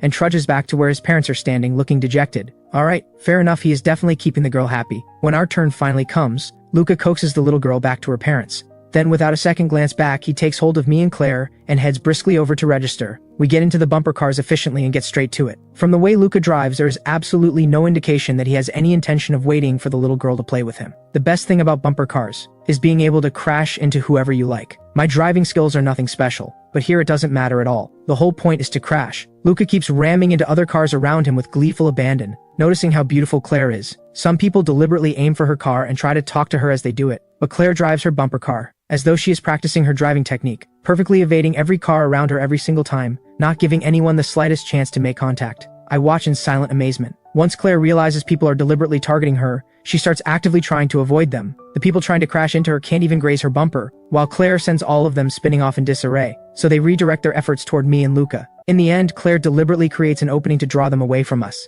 At last, the bumper car session comes to an end. I drive my car over to the collection point the moment the attendant calls us, stepping out without a shred of reluctance. I never want to play bumper cars again for the rest of my life. Luca gets out fuming as well, and the moment he is off he grabs me and starts venting. Those people are absolutely shameless, we don't even know them, and they kept targeting us non-stop. And not just light taps either, they were really going for it. My head is still aching from the hits. I was actually trying to come rescue you at one point, but I got knocked sideways by them before I could. And then a whole bunch of smaller kids started charging at me from behind. The more I got hit, the more I got pushed off course. I'm absolutely furious. It's not that bad. It's mainly because you're so cute. Just like that little girl earlier, she liked you and wanted to play with you. The kids in the cars probably liked you too. That's why they kept crashing into you. They just wanted to play. And the ones who crashed into you, was that because you're good looking too? Well, you are pretty handsome, I'll give you that. But your driving really is terrible. My auntie managed to dodge an entire mob of people, and she actually came to your rescue at the end, getting you out of that situation where everyone was piling on you. At the thought of what Claire had just done, Luca grabs her hand without another word, looking up at her with pure admiration. Auntie, you're amazing, will you teach me? There were so many people trying to hit you just now and not a single one managed it. Thank you. I offer my thanks to Claire. She gives me a nod, then turns to Luca without any softening. You're young and you're short now. Your feet can't even reach the pedals properly, so don't overthink it. Focus on eating more and growing taller first. In this life there are some things someone simply cannot control. Height is one of them. Luca deflates instantly. His height is perfectly respectable for his class, but he is still a child. How can he possibly be compared to an adult? Don't worry about it. When you grow up, you'll definitely be even better than your aunt. I'm sure of it. But for now, try having an extra glass of milk before bed each night. I'll make sure it's ready for you. Milk helps you grow taller. Even if you can't match an adult's height just yet, at least aim to be the tallest among kids your own age. Deal. So what are we going on next? I'm starting to regret not looking up a guide before we came. While I'm still thinking it over, a little boy passing by tugs his parent's hand and bounces with excitement. The pirate ship! I'm going on the pirate ship! I immediately turn to Luca. Do you want to go on the pirate ship too? Sure, I'm up for anything. I take out the map. The pirate ship is just up ahead, not far at all. Let's go then. By the time we reach the pirate ship, the previous group is just getting off and the next group is boarding. We've timed it perfectly, though given our position, in the queue, we end up with seats right at the edge, which means the swinging will almost certainly be more intense for us. Luca is beside himself with excitement as always, and Claire is composed as always. My heart is starting to feel uneasy. I have never been on one of these things. In television dramas, whenever the main character gets one, they always come off completely sick and green in the face. I may only be a minor character in this world, but motion sickness doesn't discriminate. Ethan, why are you gripping my hand so tight? It kind of hurts. Oh, sorry, I'm just a little excited. I'm too embarrassed to admit I'm nervous, so I just say I'm excited. When I let go and look, Luca's hand has gone slightly red. My heart sinks immediately. Are you alright? Does it hurt much? I'm fine, it's nothing, but you really don't need to be that excited. Switch places with him, Claire suddenly says. Luca and I both look up, puzzled. Why? To balance the weight. Luca and I both look toward the pirate ship. The other passengers are all seated on the left side, with adults on the right and children in the middle. At a glance, the weight distribution does look noticeably uneven compared to the right side. Alright then. Luca stands up and we swap places. Now I am in the middle, with Luca on my right and Claire on my left. I have barely finished securing my harness, when Claire takes hold of my left hand, and Luca promptly takes hold of my right, both of them holding my hands at the same time. It gives me the feeling of being protected by them. It is genuinely touching. The pirate ship starts to move, swinging wider and wider. Many people around us have already started screaming, but to my relief, it is far better than I had imagined. It is thrilling, but not terrifying. I think I'll manage to keep my breakfast. As I suspected, background characters don't get the delicate constitution of a main character. The pirate ship swings for a while, then gradually slows. I feel Claire's grip on my hand loosen slightly. When the ship finally comes to a complete stop, both hands release mine at the same time. Ethan, you were so brave. You didn't get sick and you didn't cry. Much better than I expected. I think to myself, I was only a little anxious at the start. It wasn't real fear, but that's hardly something I can say out loud, so I reply, well, I am an adult after all, and you were better than I expected too. You did a good job. Plenty of adults are still cowards. Like that person over there, for instance, Luca says, pointing toward a woman by the rubbish bin bent over a plastic bag and being violently sick. See, she's really in a bad way. I look in the direction he is pointing. The woman is actually quite beautiful. Even in the act of being sick, she maintains a certain composure, and remarkably, her natural elegance seems entirely undiminished. The attendants nearby hurry over to check on her. The woman lifts her head slightly. I catch a glimpse of her face, and there is something oddly familiar about her. But no matter how hard I think, I cannot place where I've seen her before. Don't go pointing at others, and don't comment on strangers. Claire presses Luca's hand down, her tone carrying a gentle note of correction. Luca immediately withdraws his hand and nods obediently. Never mind other people, let's go. It's been over 2 hours. Are you hungry or thirsty? I unzip Luca's backpack.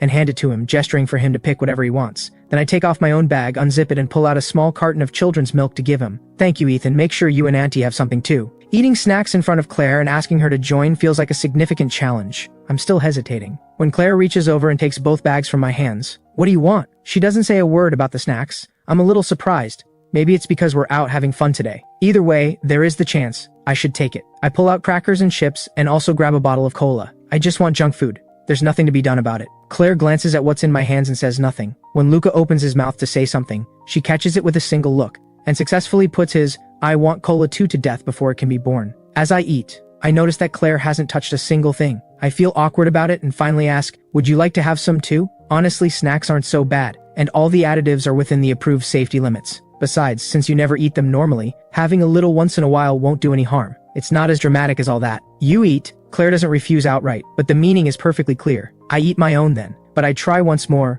Would you at least like some water? I brought mineral water. Get a different one next time. Remember to buy the same brand of bottled water as before. Okay. I sigh inwardly, at a loss for words. The wealthy heiress is broke and still drinking designer water. I genuinely wonder what the difference could possibly be between one mineral water and another. Does water that costs several dozen yuan actually taste better than water that costs 2 or 3? It's all mineral water in the end. After resting for a short while, Luca decides he wants to watch a film. We make our way toward the cinema area. Luca chatters non-stop the whole way. Last time I came, we were supposed to see a film, but my parents were in a rush and we never made it. I've always wanted to see how the animation here compares to a regular cinema. Today I finally get the chance. My classmates say the films here are really good. I'm genuinely curious how much of a difference there could be, but honestly I suspect it's just a matter of mindset. This kid is going to be disappointed, I think. Shaking my head internally. The trouble with being too clever is that nothing surprises him anymore, because he has already anticipated everything. As expected, at first Luca is quite excited going in. He's in good spirits as we enter, but after a short while he is completely indifferent, tugging at me and Claire to leave. Once outside, he doesn't stop complaining.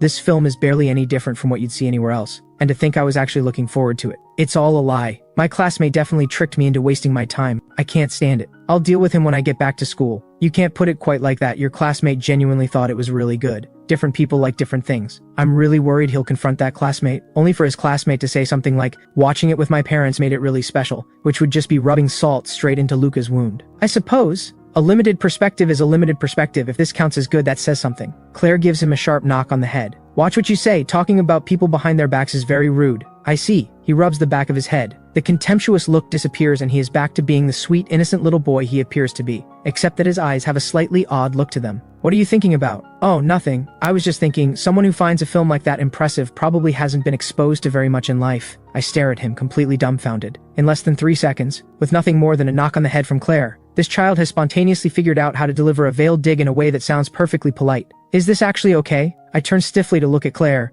who appears entirely unaware, and gives Luca a pat on the head that carries a distinct air of approval. Wait, hold on. Is this really a healthy way to raise a child? Luca clearly knows this kind of comment makes the other child look bad to everyone around him, while leaving said child with absolutely no way to argue back. He did it deliberately, didn't he? Don't worry, Ethan. I'm a good kid who gets along well with my classmates. I manage a smile. We have more or less done everything the amusement park has to offer. I check the time. It is already past 11. It'll be noon soon. Should we go get something to eat? I'm not particularly hungry, but we should eat properly. We can't survive on snacks alone. I want to go to a fast food place. I can understand other kids wanting that. You're someone who used to eat proper food every day. How do you like that kind of thing too? I'm genuinely embarrassed. I put so much care into cooking every day, and this little guy still wants fast food. Claire isn't going to think I phone it in when she's not around, is she? I just want to try it. The atmosphere there is different from other places. Even if I eat good food every day, that doesn't mean I can't mix it up once in a while. Auntie, just let me have it this once. One time won't hurt. Even junk food eaten once in a while won't make me sick. And besides, just let me be happy today. Claire stands there, tall and elegant as ever.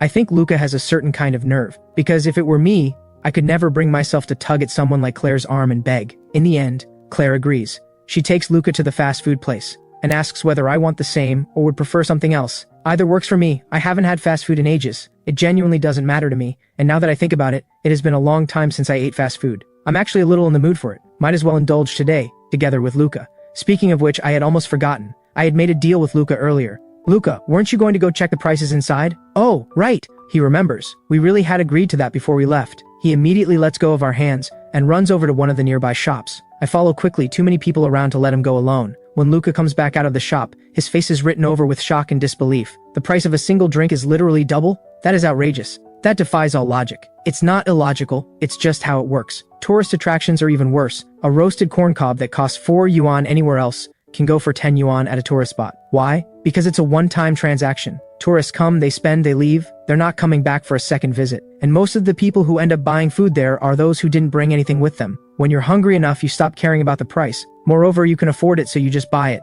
And there's the cost factor. Oh yes, and the cost factor your aunt mentioned. The corn itself isn't expensive, and even roasting it doesn't add much. But to bring the corn inside, vendors have to pay extra fees to the management of the attraction. Those fees get passed on to the visitors, which is why the price ends up so high. So the one making the most money must be the owner of the attraction. After all, they just have to build the place, hire some people to manage it, and the money comes in. And with the ticket prices, on top of that, it adds up to quite a lot. This is what comes of growing up surrounded by business. The speed of that thinking is hard not to admire. When I think back to being Luca's age, I was probably just playing around without a care in the world. But then you have to think about how to get the government to grant you the land in the first place, and how to raise enough money to actually build the attraction. And then there's finding the right people to manage it, and maintaining it afterward. All of that needs to be thought through carefully. That is a bit complicated, but that's fine, I'm still young. By the time I grow up, I'll definitely have figured it all out. I'll find a way then. If only it were that simple. I shake my head inwardly. Claire had only said it offhandedly, to help Luca understand that things aren't as straightforward as they seem. When it actually comes to doing it, the difficulties would be unimaginable. Even someone as capable as Claire has failed. Does that mean she didn't understand the principles? Clearly, knowing how something works doesn't necessarily mean you can make it work. There are too many external factors. Most of the time, it simply isn't up to you. Things like the inexplicable luck that seems to follow main characters. Forces that lie entirely outside the realm of reason. Back home, everything returns to its normal rhythm. My life is very structured. I get up on time and make meals, tidy up the apartment, then sit down to write. After lunch, once everything is cleared up, I take a nap. I wake up in the afternoon and get back to writing, occasionally doing research or preparing design sketches for future freelance work. Evenings are the same. After dinner, I do some writing with the occasional browse through other websites. Sometimes I watch a drama to wind down. Beyond that, I make sure to set aside time for laundry and cleaning, regular grocery runs, and of course keeping up with exercise to stay in shape. When Luca needs it, I take him out from time to time, to the museum, or the library, places like that to pass the time. Claire is busy almost every day. What she's busy with, I have no idea. She only appears at breakfast and dinner. In the evening, she checks in on what Luca has been doing throughout the day. She hasn't said anything about me taking him out, so I take it as her tacit acceptance of how things are. But peaceful as things are, there are still matters that need to be resolved. So one morning at breakfast, I bring up the housing question again. Luca looks over at Claire. Bedtime has been a source of quiet suffering for him. When sharing a bed with Claire, he doesn't dare move around.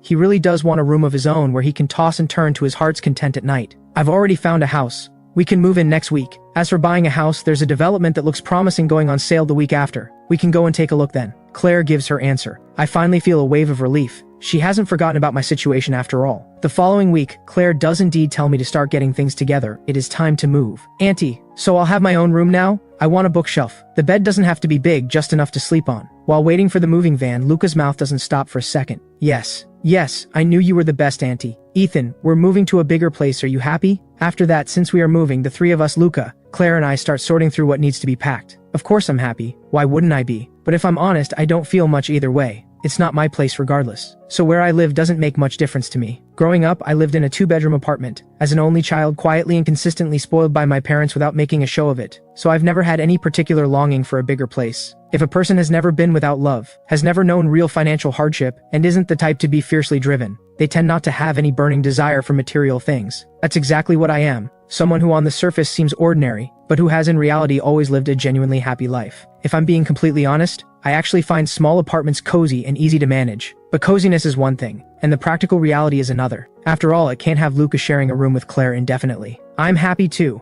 I'm going to earn money and buy so many books. There's not even a proper study here. I've been dying for ages. It turns out this is Luca's deepest grievance. The apartment is too small to fit anything. And since it's a rental, Claire hasn't been able to give him his own study like he had in the villa. In his free time, he has had nothing to do but watch childish cartoons, and he has nearly bored himself to death. But I've been seeing you watch cartoons all along. So you actually love reading? I only watch them because I had absolutely nothing else to do. I don't actually enjoy cartoons that childish, but the other students in my class do. And Auntie told me that a person can be clever, but when your position doesn't yet allow for it, you must never distance yourself too far from the people around you. Otherwise, when something happens, people will shut you out. Wow, Claire is really something else. Luca is still so young and she is already teaching him things this profound. What else did I say? Auntie, you also said to treat everything as though it is simply the natural way of things. Just now, I shouldn't have implied that another classmate was stupid just because I think I'm smarter. Even if that's what I think, I should convince myself that my classmates are all perfectly fine. If there were tea in my mouth right now, I would spit it straight out. A primary school kid is being taught things like this? I feel like I was an absolute fool when I was young.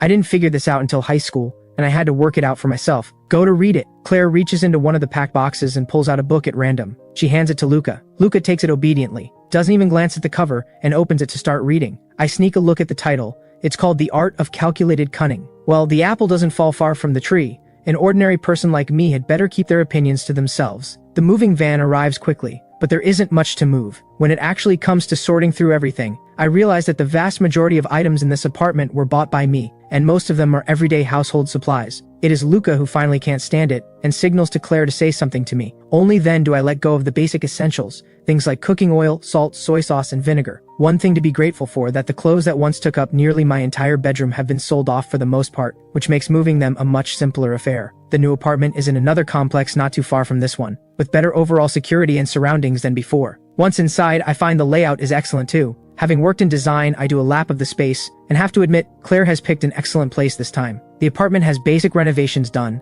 and the style is my absolute favorite, minimalist. Black, white, gray, timeless and easy on the eyes no matter where you look. Even the furniture has been selected as a matching set. Best of all, the balcony has a swing, which fulfills a wish I didn't even know I had, to sit on a swing and read whenever I like. Wow, this place is so much better than before. I love it. I like it too. On the other side of the apartment, Claire moves with those long strides of hers, directing the movers to put everything in its proper place as she goes. She glances over at the two of us, who are both clearly satisfied, and for just a brief moment her eyes soften. Then just as quickly she turns back to directing the workers. About an hour later, the movers finish placing everything and head out. I dig out the cleaning cloths I had prepared in advance, and wave one at Luca. Luca, time to put in some effort for our new home. I'll wipe the tables and sweep, everything else is yours. No problem. I'll do the windows and mopping. What about me? Claire's sudden voice makes both of us freeze mid-coordination. Huh? Auntie, you want to help? That's really not necessary. The two of us are enough. We can manage. The idea of his aunt doing housework, it has never crossed his mind and he has never seen it happen. The very thought of it feels deeply wrong to him. Yes, we can handle it. You can go take care of your own things. In all this time, I have never once seen Claire do any of this. I have to admit, seeing her doing rough manual work would give me a genuine sense of guilt. I'll do the windows. You two take care of the rest. She surveys the tall balcony windows that stretch almost to the ceiling, and assigns herself the task without further discussion. Before I can say anything, she takes the other cloth from my hand. I feel her fingers brush against mine accidentally, and instinctively shiver. What's wrong? Are you cold? No, probably just a little too much internal heat from not drinking enough water lately. It's nothing. I'll just drink more water over the next couple of days. It's definitely not because she touched me. I'm not made of glass. Just eat fewer snacks. A blade flies through the air and lands straight in my chest, leaving my face visibly crestfallen. Hearing this, Luca watches the two of us, and once he confirms that Claire isn't paying attention to him, he makes a nimble dash straight for my bedroom. If he doesn't run now, that blade might just get redirected at him next. He still wants his snacks. I immediately deny it. I haven't been. What I get in return is Claire's back as she turns away. The rubbish bag gets changed every day, so where is all this rubbish coming from? I slap the back of my left hand with my right. How did I forget about that? But Claire leaves early and comes home late every day. She's so busy, and when she is home, she's in her room. How does she still find the time to notice the rubbish bag in the living room? From now on, fewer snacks and more water. Now get to work. Little does Luca know, while he is busy wiping the bedside table in the bedroom, has no idea that in one fleeting moment, I've just made a split-second decision to cut back on his snacks, all because of something his aunt said. If he had known, he probably wouldn't have chosen to disappear the moment he sensed trouble. After more than an hour of work, the apartment is finally in order. This includes the time I spent pretending to sweep, while quietly watching Claire's back. I'm certainly not going to admit that I'm planning to write Claire into my novel. Well, who told her to keep bringing up the snacks? Besides, there's no original version of this story in this world. Using someone like Claire, a real-life CEO, as the lead character would definitely be a massive hit. The bankruptcy part can stay out. I'll write her as she was before. Keep it grounded, it'll still be popular. Ethan, you've been looking at my aunt with a really strange expression today. I get it though, it's fine. My aunt definitely won't mind. You're husband and wife after all, nothing to be embarrassed about. It's only right that you like my aunt. It would be a problem if you didn't. Isn't that what being married is supposed to mean? Liking each other? Could this kid be any more adorable? It's a close call. I nearly burst out laughing. Claire, on her way to the bathroom with the cleaning cloth, happens to catch our conversation and pauses with a thoughtful expression. Then she lets her footsteps be heard again and walks on in. Inside, Luca and I snap our mouths shut instantly, as though nothing was said at all. Once the cleaning is done, I find I'm not as tired as I expected. I decide to cook at home anyway. There's a large supermarket nearby, bigger than the one near the old place. Shopping will definitely be easier from now on. For now, I need to go in for a browse and pick up some vegetables and fruit. This time Luca comes along without any fuss, but then Claire says she wants to come too. I try to stop her. You really don't need to come. I can carry it all back myself. It's my first time going, so I won't be buying much. Just enough for today. I'll be back quickly. You've been working all afternoon. Go rest. If I don't come, how are you going to bring back snacks? Is this joke ever going to end? But I do want to buy snacks. There's nothing I can say to the wealthy heiress, so I let her come. In the end, I buy quite a lot of things, simmering quietly. Between the two of us, we carry back 3 large bags. Watching Claire carry shopping bags is a little painful, but who told her to keep commenting on my habits? All 3 of us sleep comfortably that first night. Claire says nothing about it, but truth be told, with Luca sleeping next to me, I'm a little uncomfortable too. Having always had my own room growing up, I'm not used to sharing a space with someone else. Even though Luca is well behaved and doesn't move around much, having an extra person in my space still puts me off. I've been busy all day, and I feel like I'm not tired, but I actually am. I finish washing up, lie down on the bed, close my eyes, and fall asleep immediately. A full, unbroken sleep right through to the following morning. Luca doesn't even need to be mentioned. With a bed all to himself, he can toss and turn however he pleases. Pure bliss. Over the following 2 days, all 3 of us feel the difference the new place has made. Then one day, Claire asked me to come with her to see that complex she told me about. It's finally on the market. I've been looking forward to this for so long. I'm finally going to have a place of my own in this world. Not that Claire hasn't been good to me, and Luca is genuinely adorable. And even without a clear-cut relationship between us, I do think of them as friends. But I simply don't feel like I belong to this world. Claire is a side character. Ethan was her husband, Luca is her nephew. Everything I have now has nothing to do with who I actually am. I'm nothing more than an outsider who wandered in, but a home changes that. With a home,